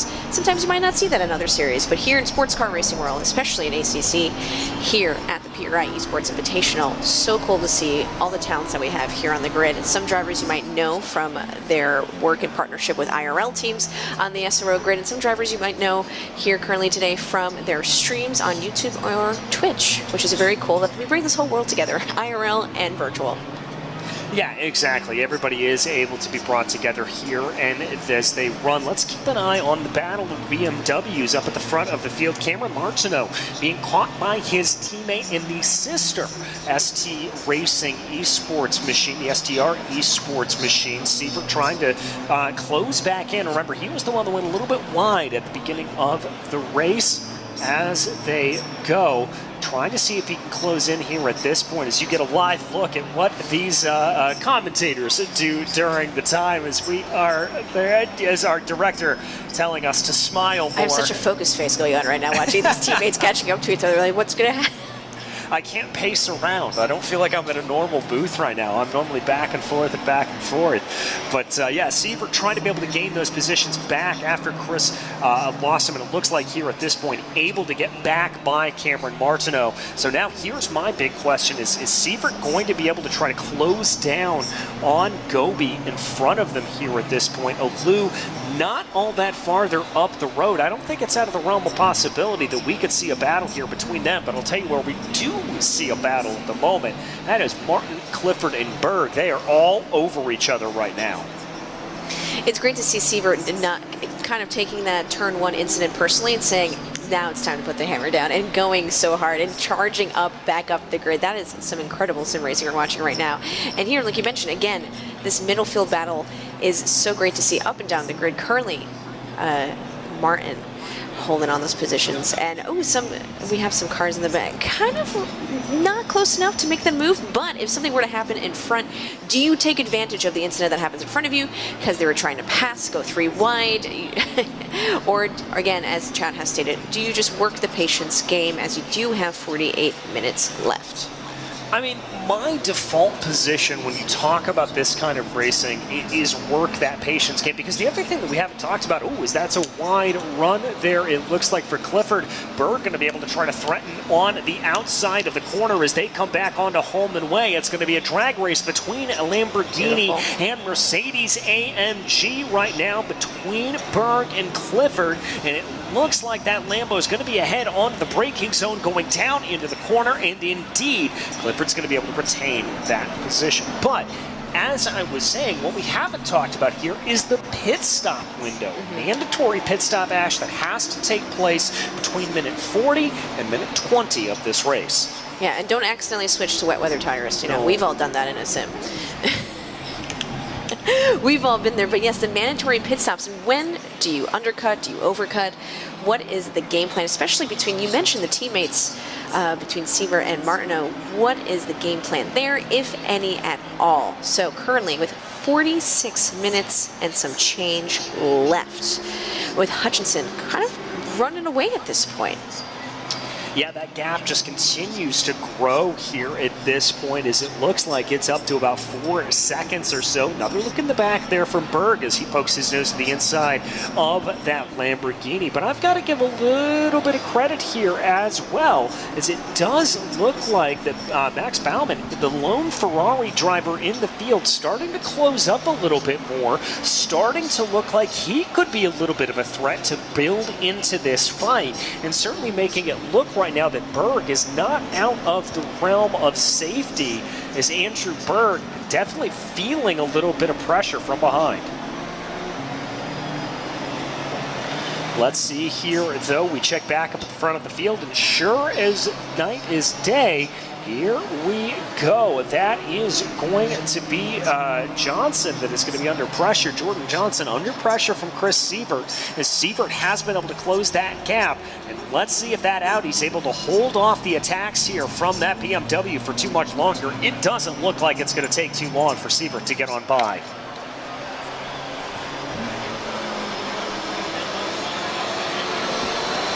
Again, watching Chris the past 15 minutes has been incredible, and taking notes of everything that he's doing just perfectly to climb back up after that turn 1 incident, and getting those positions, getting those placements back. I mean, not letting those timings affect him. Again, with Johnson only 0.2 ahead, but then you have Gobi and Hutchinson already. Hutchinson with plus 4.45 seconds from Gobi.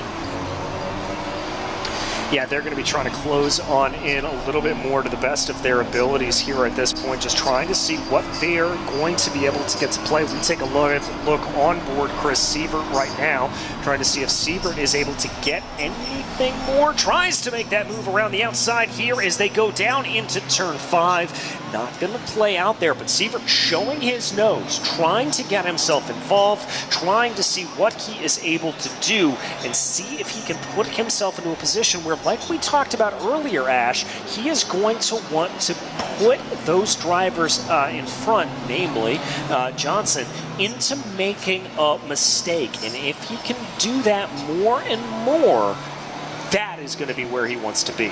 And this is where I would personally start flashing my headlights, you know, just to play a little bit of that mental game. And that is a joke, as I am very pro against flashing headlights. But conversation for another time as we watch this continuous battle. No, Sievert looking for a little bit of a crossover, coming down through turn 13. Now on to 14. This is going to be a battle of straight line speed here. Sievert able to roll a little bit more momentum around the outside. Johnson trying to cover off down to the inside. Here comes the benefit of the draft for the number 39. Out to the outside. Here they come flying down the yard of bricks. It's going to be a battle of the late breakers here, coming down into turn 1 at Indianapolis. Who's going to be on the binders late? It is Chris Sievert. Looks like he's got it done. Johnson trying to fight back around the outside, but it's no dice. Sievert up into the podium spot. So beautifully done. Now Cam putting that pressure on right behind as well. And yes, thanks to our producer, because that was a great battle to watch from that angle. Yeah, I mean, absolutely fantastic to be able to see that there at this point. Really, really good stuff. And yeah, one of the unsung heroes here, we've got to give him credit. Mike Yao, behind the scenes, just absolutely sublime. One of the best directors you will ever talk to or talk about in the world of sim racing. But here they go. We've got a little bit of a battle here starting to place up between Andrew Berg and Jonathan Clifford here at the moment, as it looks like Berg has lost that position out to the Lamborghini driver down off the back straightaway, and Max Baumann says, I'd like a little bit of that too. Here they go. Let's see if they're able to get anything to play here, as they're going to work themselves down through the back half of the circuit. Baumann now looks like the one that he's in the catbird seat. Non-stop action for the past 18 minutes. Can you get that anywhere else? Welcome to racing in SRO.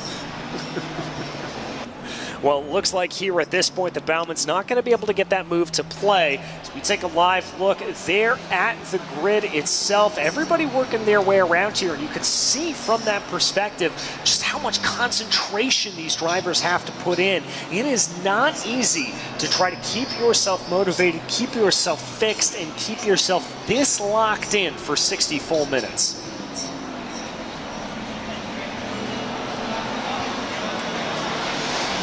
Berg put it on that pressure to Clifford out in front. I saw that headlight flash. Don't think you got away with that. And I wasn't going to comment on it. But I think patience is the name of the game here. I mean, we saw Sievert kind of putting in that car's nose, trying to do those attempts on the outside, doing switchbacks. So we could tell he was going in for the attack, quote unquote. But here I see, oh, Clifford clipped a little bit of that grass. Will Berg take advantage of a little bit of that slowdown here? Yeah, going to try to take a little bit of an advantage of it. Andrew Berg, again, in that black and sort of yellowish gold Mercedes, chasing down the blue and black of Jonathan Clifford in front of him. It looks like the Mercedes had a little bit of better of a run coming off of turn 6, as you said before. Let's see here at this point as they work their way back around the back half of the circuit, trying to see if there's anything to play for here at this point. And it looks like they are, unfortunately for Andrew Berg, he just lost a little bit of momentum coming through that back half.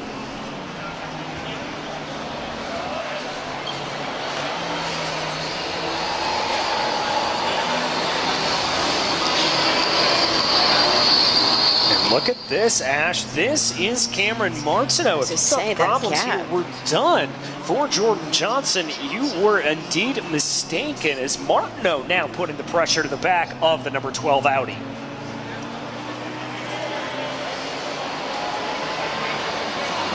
The number of passes in the past 20 minutes has been great to watch. Something really cool in sim racing here in SRO. But is Cam going to pull the same move as his teammate Chris Sievert did just a couple laps ago? And the pit window is open. Remember, mandatory pit stop for these drivers. What's the game plan for them? Or is anyone going to be jumping in right away? Or are we kind of waiting for those final moments into the run? I think it depends on how you're feeling right now. If you're falling back down through the order here a little bit, if you're potentially Johnson, if you're potentially Anderson, who's had a little bit of a scruffy run there, Kyle Lowe, another example, maybe it's worth it to dive down into pit lane right now, take a little bit of that refresher, and try to go for the undercut. I think if you're feeling good, if you are a Cameron Martino, if you are a Chris Sievert, go. Keep going. Don't feel the need to come on in. You don't have to pit for another 20 minutes, and if your car feels good, at least extend it out. But I think the majority of the field, Ash, we're probably going to see within about the next 5 to 15 minutes. I think 35 to 25 minutes to go. That's where we're going to see most action. And Sievert, that's Martino down to the inside, able to make it play, but that's going to be a fight back there from Jordan Johnson coming down through turn 4. Let's see if the Audi's able to hold the line. He is. That is an impressive bit of driving from him, but Martino looks down to the inside there coming into turn 5. He's going to have a leading edge here at this point. Will Jordan Johnson, and Johnson looks like he's able to hold on to it. No, No, he's not. Martino trying to fight back as they go through turn 7. Is this finally going to be the moment to play out here? No, it is not. Martino still has to stay P4. I love what Johnson did earlier, run down to turn 1, kind of shut that door to the inside, realizing like Cam was going to do the same as his teammate, so not allowing for that chance to happen. Very smart, and that's one of those things you constantly have to do in sim racing, kind of learn and adapt on the spot. That is so cool to see. Yeah, exactly. And that's the kind of thing that we were talking about a little bit earlier, that learning of the learning experience that you can have in sim racing. That really and truly is exactly that kind of thing. The learning, the ability to build on a crossover, to run side by side without losing fear. That's the way to go. And this is 60 minutes, which, I mean, it's flying by already. We're at 37-minute, 27-second mark, but there are sim races that go for 24 hours. There are sim races that go for 12, 8, 6. So if you're newer to the sim racing world, make sure you check those out and realize that an hour is actually not that long of a time.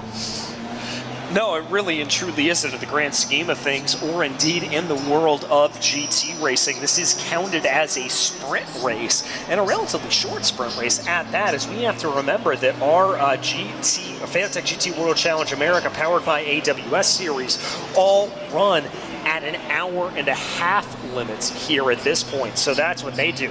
Martino continuing to look a little bit, trying to go down to the inside there of Johnson. Johnson still putting up a good defense here as they run. Martino tries to carry a little bit more speed back onto the back straightaway of Hallman Way, but it doesn't quite look like he's able to get that run here. Great defense here. Not nearly as much as he wants to.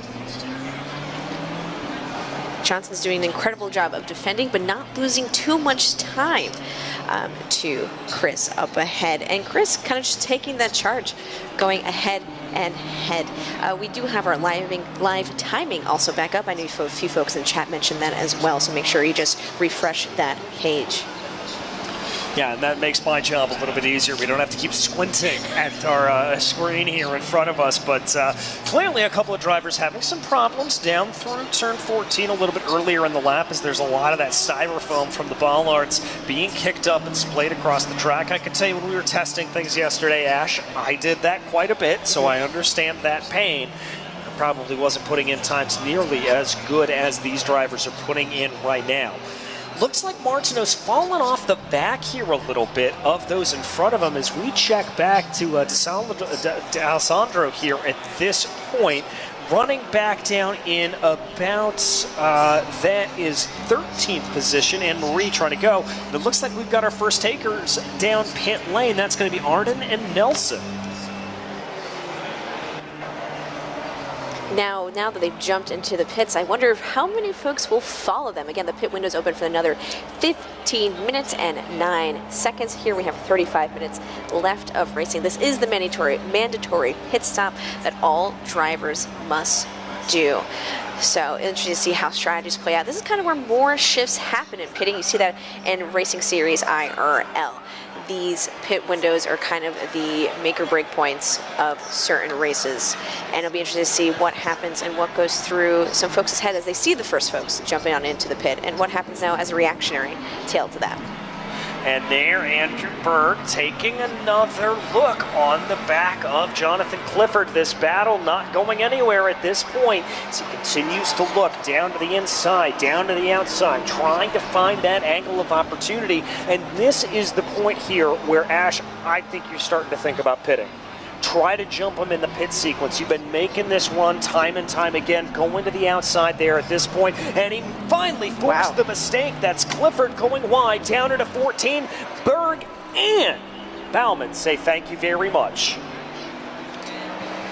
And then taking that opportunity to jump in the pits while you can, kind of all just plays into their hands. And again, don't forget about the track evolution as we just keep racing around for the past couple of minutes. So many things changing as they are running their laps, their tires, temperature, etc. So everything that you can think of in real life racing variable wise, think about it here as well in the virtual world. And again, we do have a bump for this race. So that's also something that applies here as well. That does apply in the real world too. So hand in hand, same variables that you see everywhere. Yeah, exactly. Same variables, same difficulties as well. I mean, we have to remember that, yes, this is a fixed time of day race, which means that it's not moving along here necessarily, and the track isn't going to be going through heat cycles as the weather changes, but the track is going to rubber in more. It is going to act like an actual racetrack, that it's going to collect those marbles on the outside of the circuit, and it's going to hold things on the inside of the circuit as well, and gain that rubber a little bit more. Pierre-Olivier Cloutier currently running in 6th place, making up a duo of BMWs, as here comes a little bit of a move. Anne-Marie D'Alessandro trying to be able to get a run on the back of Kyle Lowe. This is one that we said may be playing out here a little bit earlier. Lowe looks like he's just lost a little bit of pace to those in front of him, and this was a move that, frankly, Ash, you and I thought was coming earlier, so credit here to Lowe for fighting this as long as he has. It's been, oh gosh, I keep saying the mental game, but that's really what it is, because someone could have just, right, quote unquote, given up and like, hey, I'm just gonna run these laps and just finish this race and call it a day. But no, Kyle is still charging up ahead, and still a couple of places up though due to some pitting and things like that, but that's kind of what matters. Do you go for the overcut, undercut, and still 12 minutes left to pit? That strategy coming into play. How many places can you gain and how much gap can you build? With Hutchinson pretty comfortably in the lead. Maybe. Yeah, and that's always a good way to be able to tell when drivers are thinking about maybe coming down into pit lane, as it normally tends to be one of those opportunities where they absolutely put down a blistering lap here at this point. But one driver who's in need of a blistering lap, that's Cameron Martino, as this battle between himself and Jordan Johnson continues on here, now through the back half of the circuit. Now, we've seen Martino be a little bit more aggressive coming down into turn 14, pushing a little bit more, trying to see if he can take something out of that. Carries more minimum apex speed. That's certainly going to help out that number 38, but it just doesn't quite look like Martino is able to close down nearly enough in front of him. Cam is doing a great example of being so patient right now, because I know if it were me in there, I'd be trying every which way to get that pass done as promptly as possible. But Cam is just taking up that rear view mirror space for Johnson and just waiting for the perfect opportunity to jump and make that pass. Yeah, trying to be able to get that pass here at this point. Martino just holding out, and this has got to be so frustrating here, Ash, if you are in Martino's position. I mean, you can see that you have more speed, you know you have more speed, and you are just absolutely going tooth and nail trying to get by. And credit where credit's due to Johnson, just driving a perfect defensive game. By the way, we do have more drivers down in the pit lane. Alou, Gobi, Martin, and D'Alessandro all opting for their pit stops here. This battle is incredibly close. A lot of folks denoting that in the chat, and incredible to watch. Again, teammate Chris Seaver was able just to climb on up, passing Johnson, but I think Johnson again learned from that pass from his teammate and was able to kind of apply those things to Cam, knowing how they race. So that has been very cool to see how Johnson, like you mentioned, taking that defensive positioning, but still not losing too much time where Cam can pass, and Cam kind of exemplifying that patience game we were talking about. Yeah, just trying to be able to do that here. Well, let's see. More drivers coming down into pit lane, including your leader, Jade Hutchison, going to call it a day, as is Chris Seaver. Looks like Johnson's going to hold on out there for the moment, as is Cameron Martino. Now, I don't know where they are. And important, as you saw on your screen there, Ash, it's not only a pit stop for the car, it's also a pit stop for the driver, as Martino now going for a big move into turn 1.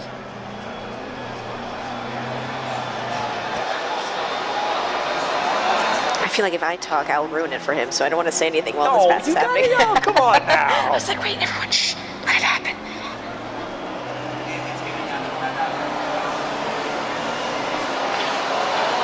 All right, well. And still trying his best to do that pass. Yeah. I mean, so incredibly close. This has been a very cool battle to watch. A nice back and forth that we're watching right now.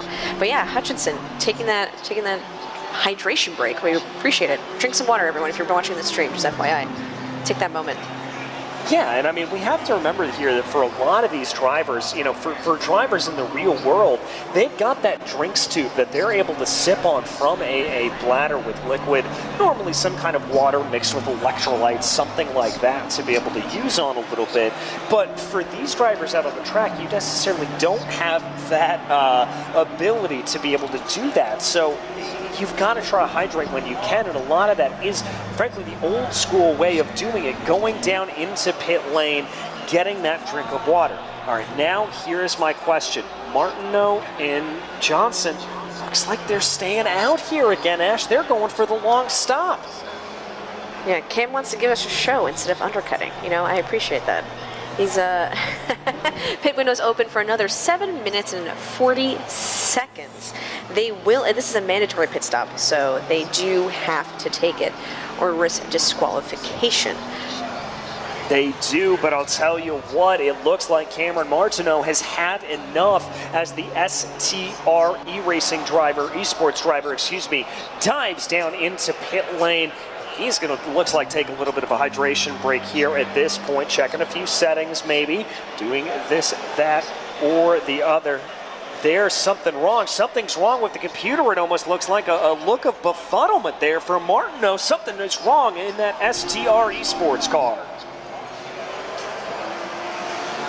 May have forgotten to press something in the course of the pit stop. Hopefully he'll be able to get his way back out here shortly, and we as an audience aren't going to be deprived of that fantastic battle that we were watching between himself and Johnson. There he goes back out on circuit. I don't know what that pit stop time is going to be, so I think he was able to get that sorted there at this point. Great, so hopefully we can continue to see that battle, because that's been one for the chat that keeps talking about, but we still have so much going on up and down the grid. If you talk about Anne-Marie and Bauman down there, only 0.723 away from P13, and they have Clifford going towards Berg as well. I mean, this is continuing battling here at the 26-minute mark and 15 seconds left. Again, this was a 60-minute race with a mandatory pit stop, and there was a BOP in this race, balance of performance, BOP, so it's been very, very interesting to see. That is a disqualification from Cameron Martino. I do not know what that is for here at the moment, but we are seeing an official message of a disqualification for Cameron Martino. Heartbreak here for the number 38. And hopefully we'll find out exactly what went down, but for now, back on the track, we have here John Clifford, trying to make that pass on Berg. Is this another battle that we have to watch out for?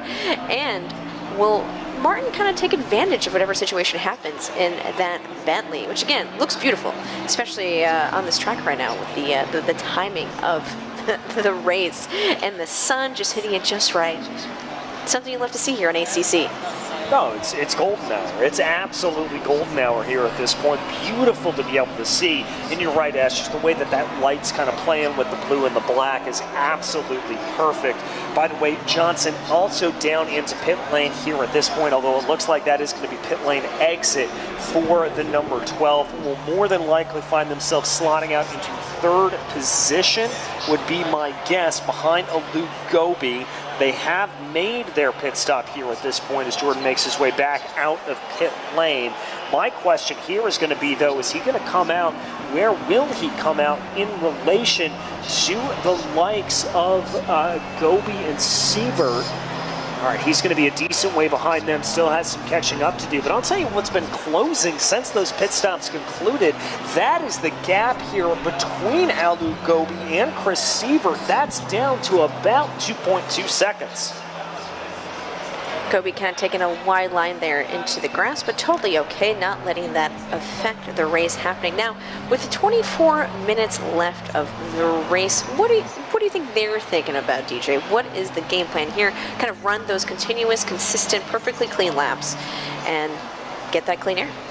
I mean, I think that's exactly what they have to do here at this point. If you're the leader, Jade Hutchinson, you've done a fantastic job. You've built up a gap here, a pretty substantial one of about 13 seconds over the rest of the field, and just set the fastest lap of the race as you go. Now, if I'm sitting there, when I'm the crew chief for Jade Hutchinson, I'm saying, okay, back it off. You don't have to push here at this point. You just got the fastest lap. And furthermore, there's going to be a battle behind you between Luke Gobi and Chris Sievert. So you're not going to have to worry about a thing here at this point. However, if you're Sievert, you're in full push mode. Same with Luke Gobi. Both of those drivers need to try to push themselves as hard as possible. They're battling for best of the rest. They're battling for P2 right now. There's also this fantastic battle with Berg, Clifford, and don't count out Martin there in that number 7 Bentley as well. That could develop into something. If you're one of those drivers that's mixed up in a battle, I'd still say wait a little bit. Don't go full bore at this stage in the race. Wait until there's about 10 minutes left to go. Then open the taps. Then abuse the tires. Then go for everything you can. But as of right now, play it a little bit safer. Do what we saw earlier. Play it safe and play that pressure game. I think we say play it safe, but then the number of passing and things that's happening here with the defense, offense, and so on and so forth. I think this has been quite a fun race to watch. There has been a moment where we aren't watching a pass attempt or a defense attempt in any sort of way, regardless of position they're in, which is what I appreciate that these drivers are doing, and not letting whatever position they're in get to their head and trying to race the best that they can. Well, that's what you have to do as a driver at a certain point. You have to kind of put out of your mind where you're running in the race, because oftentimes you're going to have, if you're not running up front, and it sort of depends on what your goals are here for the day, you're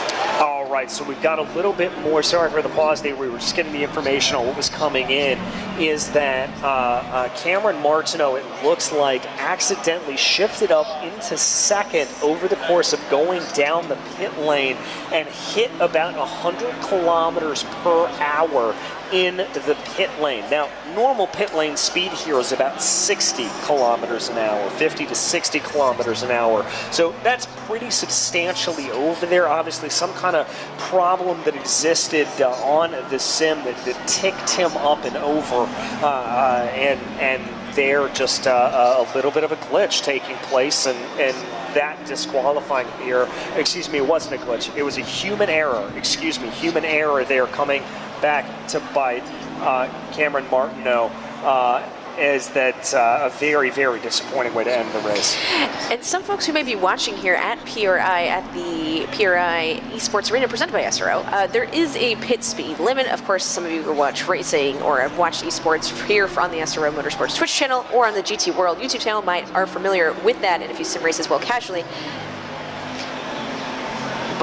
But there is a pit speed limit that you do have to follow, even in the virtual world.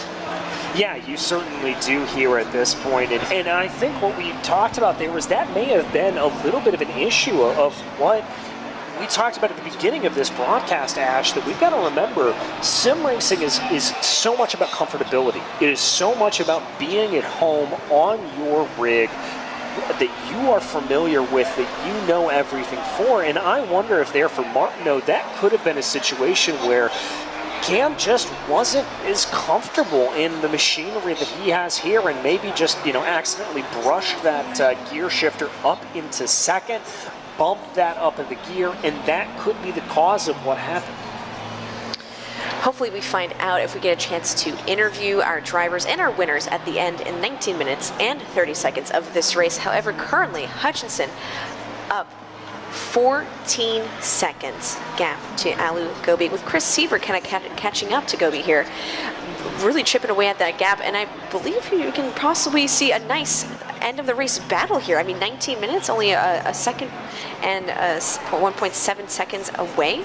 That's going to be something we got to look out for too. And again, battles up and down the grid, they haven't really stopped, and we've been racing for a little bit over 40 minutes. So this has been very, very cool to watch. And then the other battles throughout here we have for P8 and P17, Martin and Clifford, has been ongoing and very interesting to see. And I believe everyone has taken their pit stop, if I'm not mistaken. Is that correct?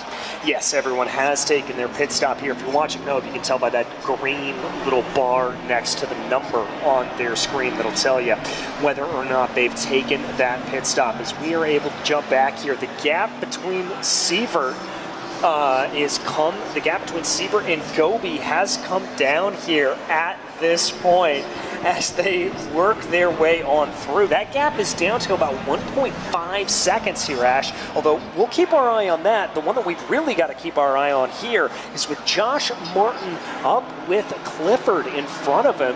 That gap is only about 0.4 of a second, and he's got to watch out from behind because Devin Anderson is about 8 seconds behind, so a little bit different there as they run, but definitely some very, very close running. Berg, Clifford, everybody kind of on top of each other here.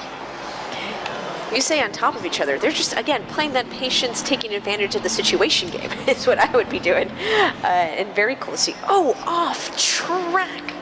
That is highly unfortunate here. Ooh.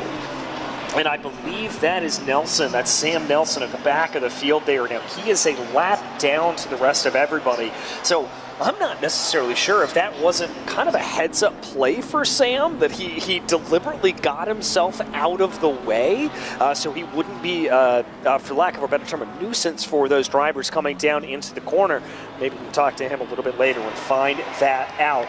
Sam Nelson, last of your drivers, still running here, although it does look like Josh Martin's starting to get a little bit of a run here on Jonathan Clifford. Let's see if they're able to get anything to play. But something to remember in sports car world, it is not up to the passing car to move out of the way. So that is something different than you might watch in, for example, Formula One. And that is up to the passing car to pass safely and cleanly, regardless if they are being lapped. Yes, exactly. Oh, that's a very sketchy moment there for Sam Nelson coming out of that penultimate sequence of corners. The rear end of that Porsche starting to want to break away a little bit more, and that can happen there in that rear engine car. You know, that's the Porsche for you. We were talking about that earlier. We were. A unique car in the way that it goes. It punishes those mistakes. Look at this in front, though. Look at Clifford and Martin. Clifford all the way down to the inside line, trying to defend as much as possible. Can the Bentley do it? Come on, Bentley. Oh, it doesn't look like Martin's got it here, but he's got a better run. Little bit of a slip as he kicked up some grass there coming through turn 2. This battle is getting very spicy. And we have a lot of Bentley fans in the chat, which we definitely appreciate. And remember, if you have a driver you are rooting for or a manufacturer, please let us know in the chat. Those are things we do love to see. Of course, we are streaming on twitch.tv/SRO Motorsports and on the YouTube GT World, where you can find not only all of our esports, but our IRL races as well. Here we go with the Bentley with the attempt to pass on the outside. A little bit of a switchback moment. Look at that. Oh, one more time. I'm just rooting for this Bentley so He's trying hard for it. I mean, Martin is giving everything he can. He is throwing everything and the kitchen sink. Martin's behind Clifford for a couple of laps now for a bit, so understandably really wanted to make that pass as quickly as possible with 15 minutes left of the race. Yeah, I mean, only 15 minutes left to go. And once again, I do have to worry a little bit about tire wear at this point. Now, Indianapolis is not a huge tire abrasive kind of surface. It's not necessarily one that is massively going to chew up your tires as you go, but it is one that can do a little bit of it. But I'll tell you what, again, we're seeing Clifford very defensive down to the inside. Martin now tried to go down to the inside, doing a little bit of a Colton Herta 1-2. Tries to be later on the binders, get up alongside that Lamborghini and get himself positioned into turn 2. Just can't make it work. Getting a little bit of an audience here at PRI. So if you are in Indianapolis, are thinking of attending PRI, we're also doing another sim race tomorrow at the same exact time, except it'll be a 40-minute sprint as opposed to 60 minutes. So make sure you stop by the PRI Esports Arena presented by SRO And there goes Martin with another look coming onto Holman Way. He's going to be able to get the crossover done here as they come onto Holman Boulevard, rather. And now it looks like he may have a little bit more momentum, almost looking like he's pushing that Lamborghini down the back straightaway. Again, forced to go around the outside, as it does look like there Clifford has the preferred line coming up through the corners, through 8 and 9, trying to be able to get anything done. And I love this. I love what our director's giving us. You can see Josh Martin there in the corner of your screen, Ash, and you can see that frustration time starting to set in. But you got to make that clean pass and keep it, because you can not only pass, but you can just lose it in the next corner, which has happened definitely to a few of us before. So knowing exactly when to make it, get that run, set it up perfectly, and we might see maybe a little attempt at braking late here into turn 1. I think he's a little far back at this point. I don't think he quite has the run, but that's okay. Maybe take a lap or two, cool the tires a little bit more, try to build that momentum back up, and then launch into a full attack with maybe about 7 minutes to go. But the one problem is Clifford knows where he wants to be able to do that. He's going to be able to try to do that. We also want to just let you know that that battle here up for P2, it is now officially a fight. Chris Sievert, Alu Gobi, the race is on for the final 2 slots on the podium. Chris trying to gain his qualifying position back here at P2 after a turn 1 incident in lap 1. Can Chris get the second place back and hold it for the remaining 12 minutes and 17 seconds of the PRI Esports Invitational?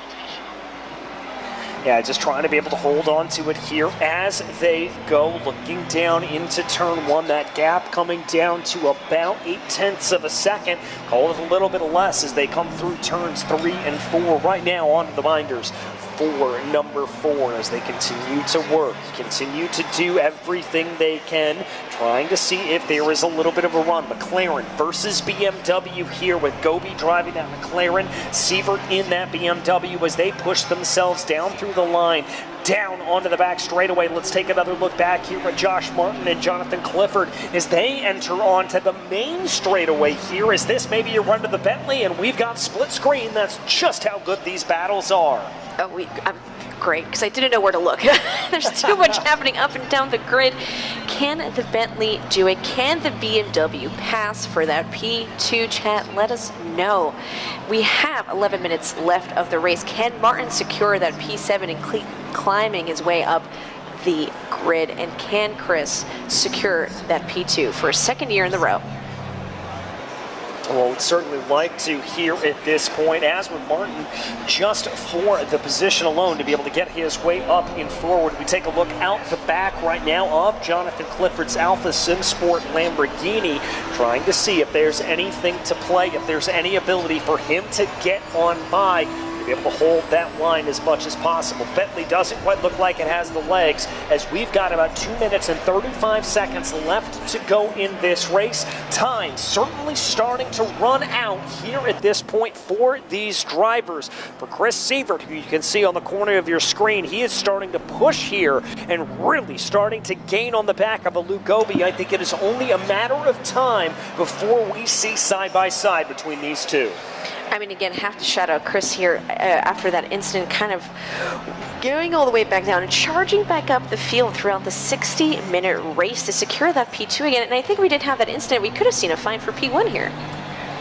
Yeah, I think that's right. I mean, we don't fully know what Chris's pace was. Remember, there was only about 0.4 of a second that they qualified apart from one another there at that point. And I think Sievert here clearly showing that he's got the pace to be able to compete all day long. Another game, another battle of coulda, woulda, shoulda, and it just doesn't quite seem like he has got the pace to be able to catch down on Hutchison, surely, because that gap is upwards of 14, 15 seconds, but certainly enough to put the pressure back to Luke Gobi. But I want to give credit here to Gobi. 0.5 of a second, 3-4 laps ago, that was about 0.8 of a second. Lou is doing a fantastic job of managing the gap, doing exactly what we've been talking about all day, withstanding that pressure.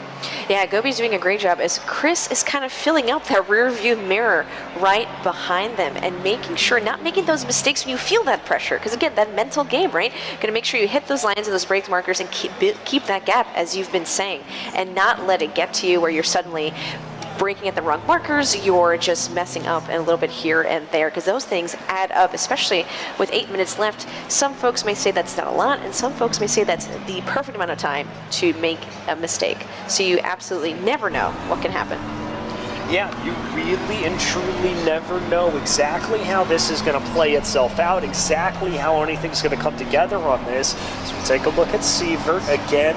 A little bit of a wiggle there in front from the McLaren, as well from the BMW. The look of utter concentration as they work their way onto the back straightaway here at this point. The gap coming down to about 0.5 of a second flat. It's all about inches here at this point, getting very close to the back of Gobi as they work their way through turn 7. Honestly, the accordion effect coming into play between the two of them. But let's see if he's going to be able to keep that gap nice and tight. They're going to cross over the timing and scoring line here for Sector 3, and not too much longer. The gap is down to 0.4 of a second. See if you're remembering to breathe, which is really important when sim racing, and not to hold your breath. But we saw that kind of intake of air there as he's pure concentration, trying to maybe to force a little bit of mistake and take advantage of something that might happen here. Yeah, I mean, I think it's a little bit of column A, a little bit of column B. That's going to be the way to get by here for Chris Sievert. You've got to apply pressure, and you've also got to withstand that own pressure. You want to try to make the move, and I think that move is coming here at this point. Gobi knows it. Gobi goes down to the inside, blocking off the attack into turn 1. Sievert tries to be later on the brakes. Is there contact between the two? I think just a little bit as Sievert gets onto the grass, and Gobi's going to be able to hold the position. You mentioned a little bit earlier, you called a little bit of an argy-bargy happening in this race. And I think we just saw a little bit of that door-to-door action that we've been wanting and craving. Chris really enjoying it with that big smile on his face. And I think everyone here in the PRI Esports arena really checking it out and enjoying the race. Well, I mean, it is exactly what you want to see out of GT racing. That just elbows out, pushing to the limits. I mean, look at the lines taken out of turn 6 there at that point, pushing as far as they will go, almost kicking up dirt, coming back in. And Ash, you asked the majority of these drivers, would you rather win by 30 seconds or would you rather win wheel to wheel with somebody? And they're going to tell you every single time they want to win wheel to wheel with somebody. They want to have these battles because this is fun. Back here with Martin and Clifford, the Bentley's still trying to get a pass here on the Lamborghini. Yeah, it just doesn't quite look like Clifford's been able to keep up the same amount of pressure that he was applying a little bit earlier on in the race. But now we check back in with Gobi and with Chris Sievert. Oh, Gobi's got a narrower line there coming out of the final corner. I think this could be the opportunity for Chris Sievert. And the move, will it be completed? Chris on the outside. Same thing again, another duplicate of kind of what we've seen, but will Chris be able to keep his positions coming out of the corner? Gobi has it, and in perfect unison, the two spin around. By goodness, contact coming out of turn 2. They're going to try to get themselves pointed back the right way here at this point. Sievert going, Gobi going. I don't think they lost a position as a result of it. They're going to be in the same order that they went into the corner as. Battle back on with 5 minutes and 20 seconds left to go. In perfect unison, that was. I think we call that spinning in parallel. The technical term is spinning Exactly. in parallel. I think you mentioned not losing positions due to the gap that's been built throughout the race. So kind of, I mean, to get a silver lining out of it, kind of a racer's kind of, you know, secondary best choice is to race hard. An incident happens, don't lose any positions, now you're back into the racing for the same exact way. So let's just pretend that never happened. Pretend it never happened, and it looks like here they're going to trip over the timing and scoring line momentarily, and that should give us an idea of exactly what that gap is going to be between between themselves and Jordan Johnson here. But I'll tell you what, the gap between Gobi and Sievert here is still 0.5 of a second, so very, very close between the two as it still stands. As here they come out of the final corner once again. Now remember, this was the precipitation that set up the entire battle in front of them. 17 seconds, by the way, the gap behind, so they've got a little bit more room to get their elbows out. But with 4 minutes left to go, they don't have the time to get their elbows out. Gobi going to come on in. Ash, let's take a look at this replay. What do you see from here? Oh. Wait, I don't want to say anything. What did you see from here, DJ? I mean, it looked like it to me that was two drivers going for the same amount of position. We'll have to see if race control has something to say about Racing that, incident. what they decide to say. But definitely contact there between the two. We speculated there might have been. I think that guarantees. Yeah, that guarantees the contact for sure. Chat making a little synchronized spinning, synchronized pirouettes. I thought they were drifting. Not that kind of race. Not that kind of race. Let's take another look at it here from above. Almost contact there as they come down through the corner. I'm not really sure what that was. That was a little bit strange there from both cars. The car language was a little bit odd. I'm not really sure what happened there. Again, we're going to have to see what race control decides to do. We do have live stewards on site that will be making note of any incidents, any contact that does take place, and will be adjudicating any penalties as they are needed. Yeah, potential little oversteer, but to me it looks like a racing incident. This kind of stuff happens. Oh, a better over a bird's eye view here. Taking a look. And you know, before I had thought that it looked like that Sievert may have turned down a little bit, turned to the right. From that angle, it looked like Alou may have turned a little bit to the left. I think that's a classic. I do not want to be a racing steward, that's for sure. Here we go. This is back on. This isn't a replay. This is back live action once again. Sievert gets the run off of turn 2. Coming down through 3 and 4. Inside line goes to Gobi. Gobi gets elbows out here as they work their way through the right-hander. Sievert tries to be able to hold on to it, and I think Gobi's been able to hold it clean. Great that you mentioned that wasn't a replay. Yeah, I mean, the reason I knew it wasn't a replay is because they didn't spin. That was the only reason I knew for sure. Gobi not letting the pressure get to them. It is, as Chris, again, filling up that rear view mirror. And the contact between the number 10 and number 39 is going to be deemed as a racing incident. I think that's the right call there from race control. I think that is 100% right. Your elbows out racing in the final 5 minutes of the race. Things like this are bound to happen a little bit, and I think that is exactly the right call. You don't want to come down too hard. And you can't really peel your eyes away from these battles. You really want to make sure that the drivers are, racing clean, of course, and everything is examined, but these live stewards, we're glad they're here and making sure that we continue racing. And again, just a racing incident between Gobi and Sievert. Here. Yeah. So that's what it's going to be here at this point. Now, with a minute left to go on the clock, I do believe these drivers are going to be coming to the white flag here at Indianapolis. Jade Hutchison has already been able to take the white flag not too long ago, as indeed that number 63 machine already working their way through the back half of the circuit. Here comes the battle once again. More door banging between the two of Gobi and Sievert. They're going to keep it clean, as here comes a little bit of a line to Chris Sievert coming around down into turn 4. Big contact, and that's going to be Gobi able to retain the position, but Gobi gets into contact there with the Porsche of Nelson in front of him, able to hold that together. Sievert tries to make it on through, but now the gap's about 2 car lengths. This is an incredible battle we're watching now. RG Bargy, we mentioned, this is an aggressive kind of driving, but also respectful. Is that fair to say? This has been incredible to watch up and down the field, but yes, with the white flag, you kind of have to just go, all the moves that you have, you got to take them out now. Yeah, you've got to go for it now. You've got to go absolutely every minute that you can. I don't know if Sievert's going to be able to do it, but that's of no concern to Jade Hutchison, who comes across the line to take victory here at the PRI Esports Arena. Hutchinson breathing that sigh of relief, but here we go with Chris with the... Wow, that was something else kind of jumped the curb there. Luckily, Gobi is absolutely okay. Nothing happened to the car cutting across there like that, and able to go to the checkered flag there. Absolutely barely missed right there. Congratulations to Alu Gobi for that P2 clinch after that battle for the past 12-13 minutes we've been watching, with Chris Sievert here taking that P3, Johnson in that P4. And again, we had that personal bop here. So we had Lambo, McLaren, and BMW here at the podium today here at the PRI Esports Arena, presented by SRO for the PRI Esports Invitational.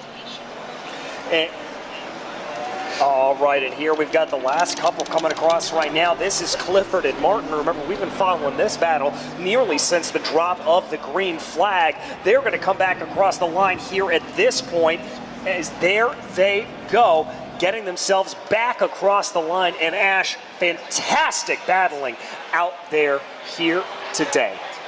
It's been incredible. We're going to get some driver interviews over here at our desk.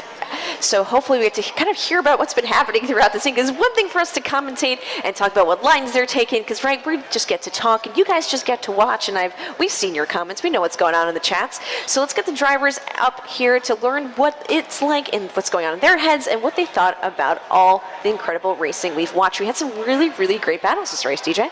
Yeah, I mean, some absolutely fantastic stuff. Obviously, Jade Hutchison up at the front of the field, completely and totally dominant. Really no room for error here in a field like this, and Jade showed absolutely no error at all. And then obviously that battle between Alu and Chris Sievert, very, very intense, very crazy there in those last couple of laps. You hate seeing blows exchanged like that, but as we said, race control deeming that a racing incident, and I think at this point, just good racing from all 16 of our drivers. And again, great battles up and down the grid. We see a lot of folks in the chat talking about, did the Bentley ever end up getting to get that pass? Unfortunately not, though we did watch quite a few battles.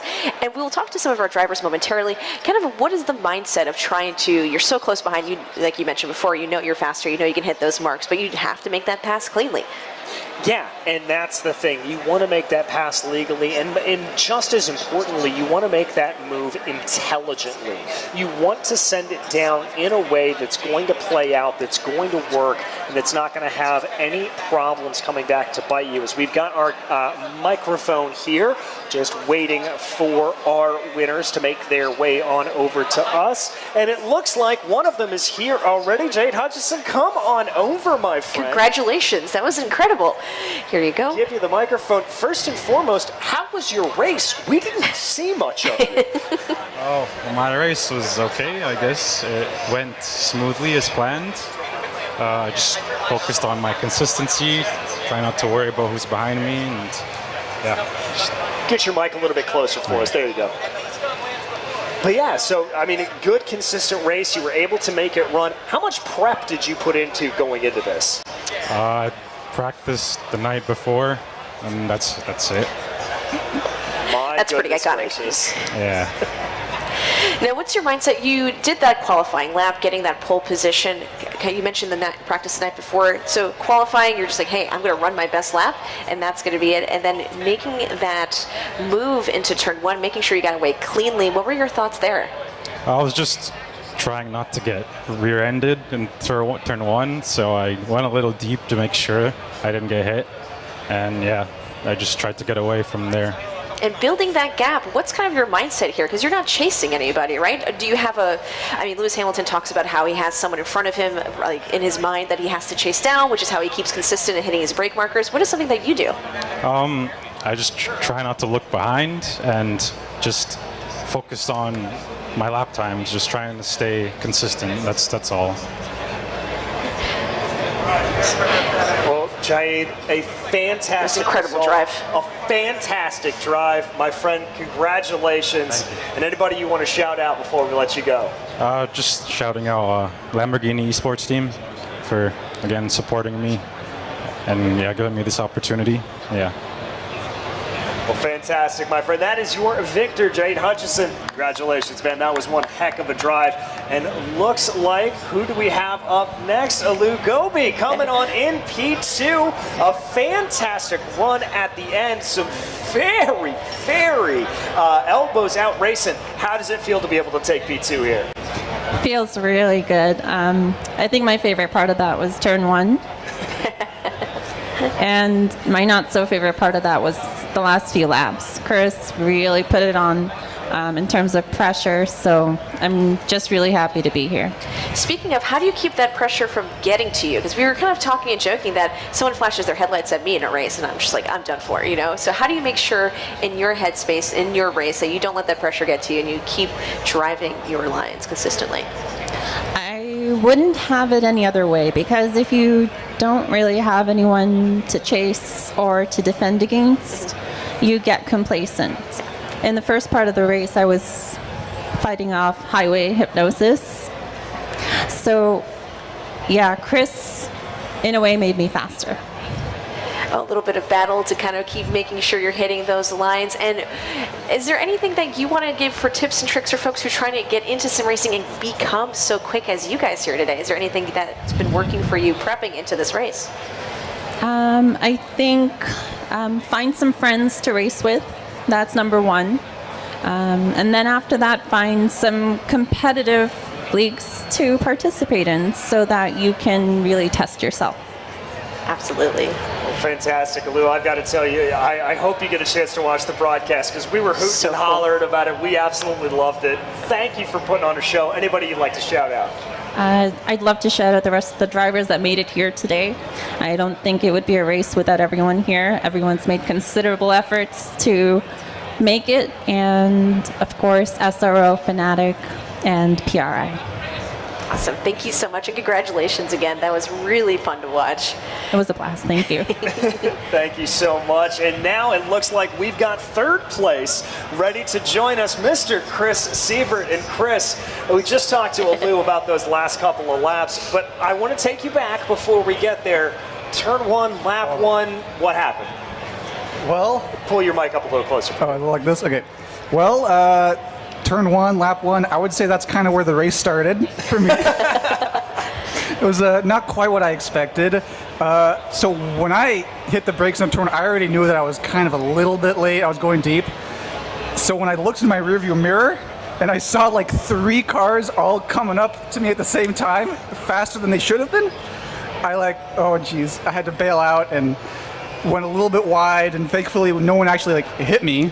So that's kind of what I was trying to avoid. And after that, I just rejoin and then get in your mindset, okay, now this is a recovery race a bit, which is not the worst thing in the world. I've actually, something I really enjoy, just, because otherwise you just be out in the front and not really have people to race against. But that's just kind of the whole shtick. And now I want to take you to the last lap, because we saw the track saw a little bit of what happened there. What did happen to you from your perspective? Well, I mean, those whole last 10 minutes was just exhilarating, trying to fight and pass Alu, but she was just on point, defending like hell, and I always say rubbing's racing. And I honestly, I feel a little bit sore being on the receiving end of that finally after I don't know how long it's been, but she did a really good job. So come to the last lap, kind of the last couple turns, there was a big enough gap to fourth, and I was almost close enough to just kind of send it. So you miss 100% of the shots you don't take, so I just sent it, and it wasn't great. So I bailed out as best I could, and thankfully I didn't kill Alu. So that's it. That's just conceding. She did a good job here in that spot. We definitely noted, and folks in the chat as well, the big smile you had on your face during the fights. Is that one of your favorite parts of racing, that wheel-to-wheel action? Absolutely. Having people to race against is just the most fun part about racing. Hot lapping and improving your lap time over and over again is one thing, but you can do that anytime, any day of the week, any hour of the day. But when you actually have fun people to race against, good drivers that, to push you to your limit, that is just what racing is all about. And how did you learn your style? I mean, we saw that turn 1 incident, and then you climbed your way back up the grid. What is maybe a piece of advice you'd give to someone who wants to be that way, able to kind of chip away those points and chip away those placements getting back up there? So I would say every incident is avoidable to some extent. To anyone who does racing, I learned that a lot when I was first started doing like endurance racing, long form racing, where you realize that you gain places not so much by being the fastest driver on track, but by being the one that was able to finish the race, honestly. That is where the most of the points come from. I mean, the difference between like first and fifth might be pace, but you can always do well if you always avoid all the incidents and crashes, and that's something that I've always kept in the back of my head. And just, you know, give people space, and you will probably be rewarded for it. And to be a little cheeky, today you've received P3. Last year you have P2. Next year, can we expect P1 from you, Chris? We can only hope. I would like to lock out the triple. Would that be what would that be? A hat trick? No, that would be if you win all 3 in a row, right? Yeah, there's a word for it. There's a phrase for it, and I don't know what it is off the top of my head. I should probably look that up. Full house, maybe? Yeah, there we go. We'll roll with that. We'll roll with that. Well, Chris, thank you so much. Anybody you want to quickly shout out before we let you go, my friend? Well, honestly, I just want to thank, you guys for putting on the whole event, all of SRO, and, this event, and then PRI for letting us come in here. Samantha Tan and Samantha Tan, Racing. I honestly wouldn't be here if it wasn't for them, helping me out, being on their team. It's a whole lot of fun. Well, we had a whole lot of fun having you here, Chris. Thanks for a fantastic race, my friend. We'll see you down the road. Congratulations, Chris. Thanks, buddy. All right, well, that's going to be just about the end of our program here today, Ash. As we know, we're going to be back tomorrow, thankfully. We're going to be ready for some more fantastic action. That's going to be kicking off at 2 p.m., 2:30, what time? About 2:30. It's going to be a 40-minute race as opposed to 60. DJ is sitting and I'm still standing. If you couldn't tell, he is much taller than me. I had to laugh and chuckle a little bit about that. But yes, we are back here at the PRI Esports Arena presented by SRO. This is the PRI Esports Invitational. We have to thank our sponsors, of course. PRI, thank you so much for having us. SRO, ACC, we have Fanatec, AWS, and CrowdStrike. Thank you so much for making sure we can hold this event and kind of bring the virtual world to the IRL of what we do. Check out the GT World Challenge website for GT World Challenge Asia, Europe, America, and Australia for any races near you in 2024, as well as our esports calendar, which races all throughout the year. But we will be back again, yes, tomorrow with another invitational race.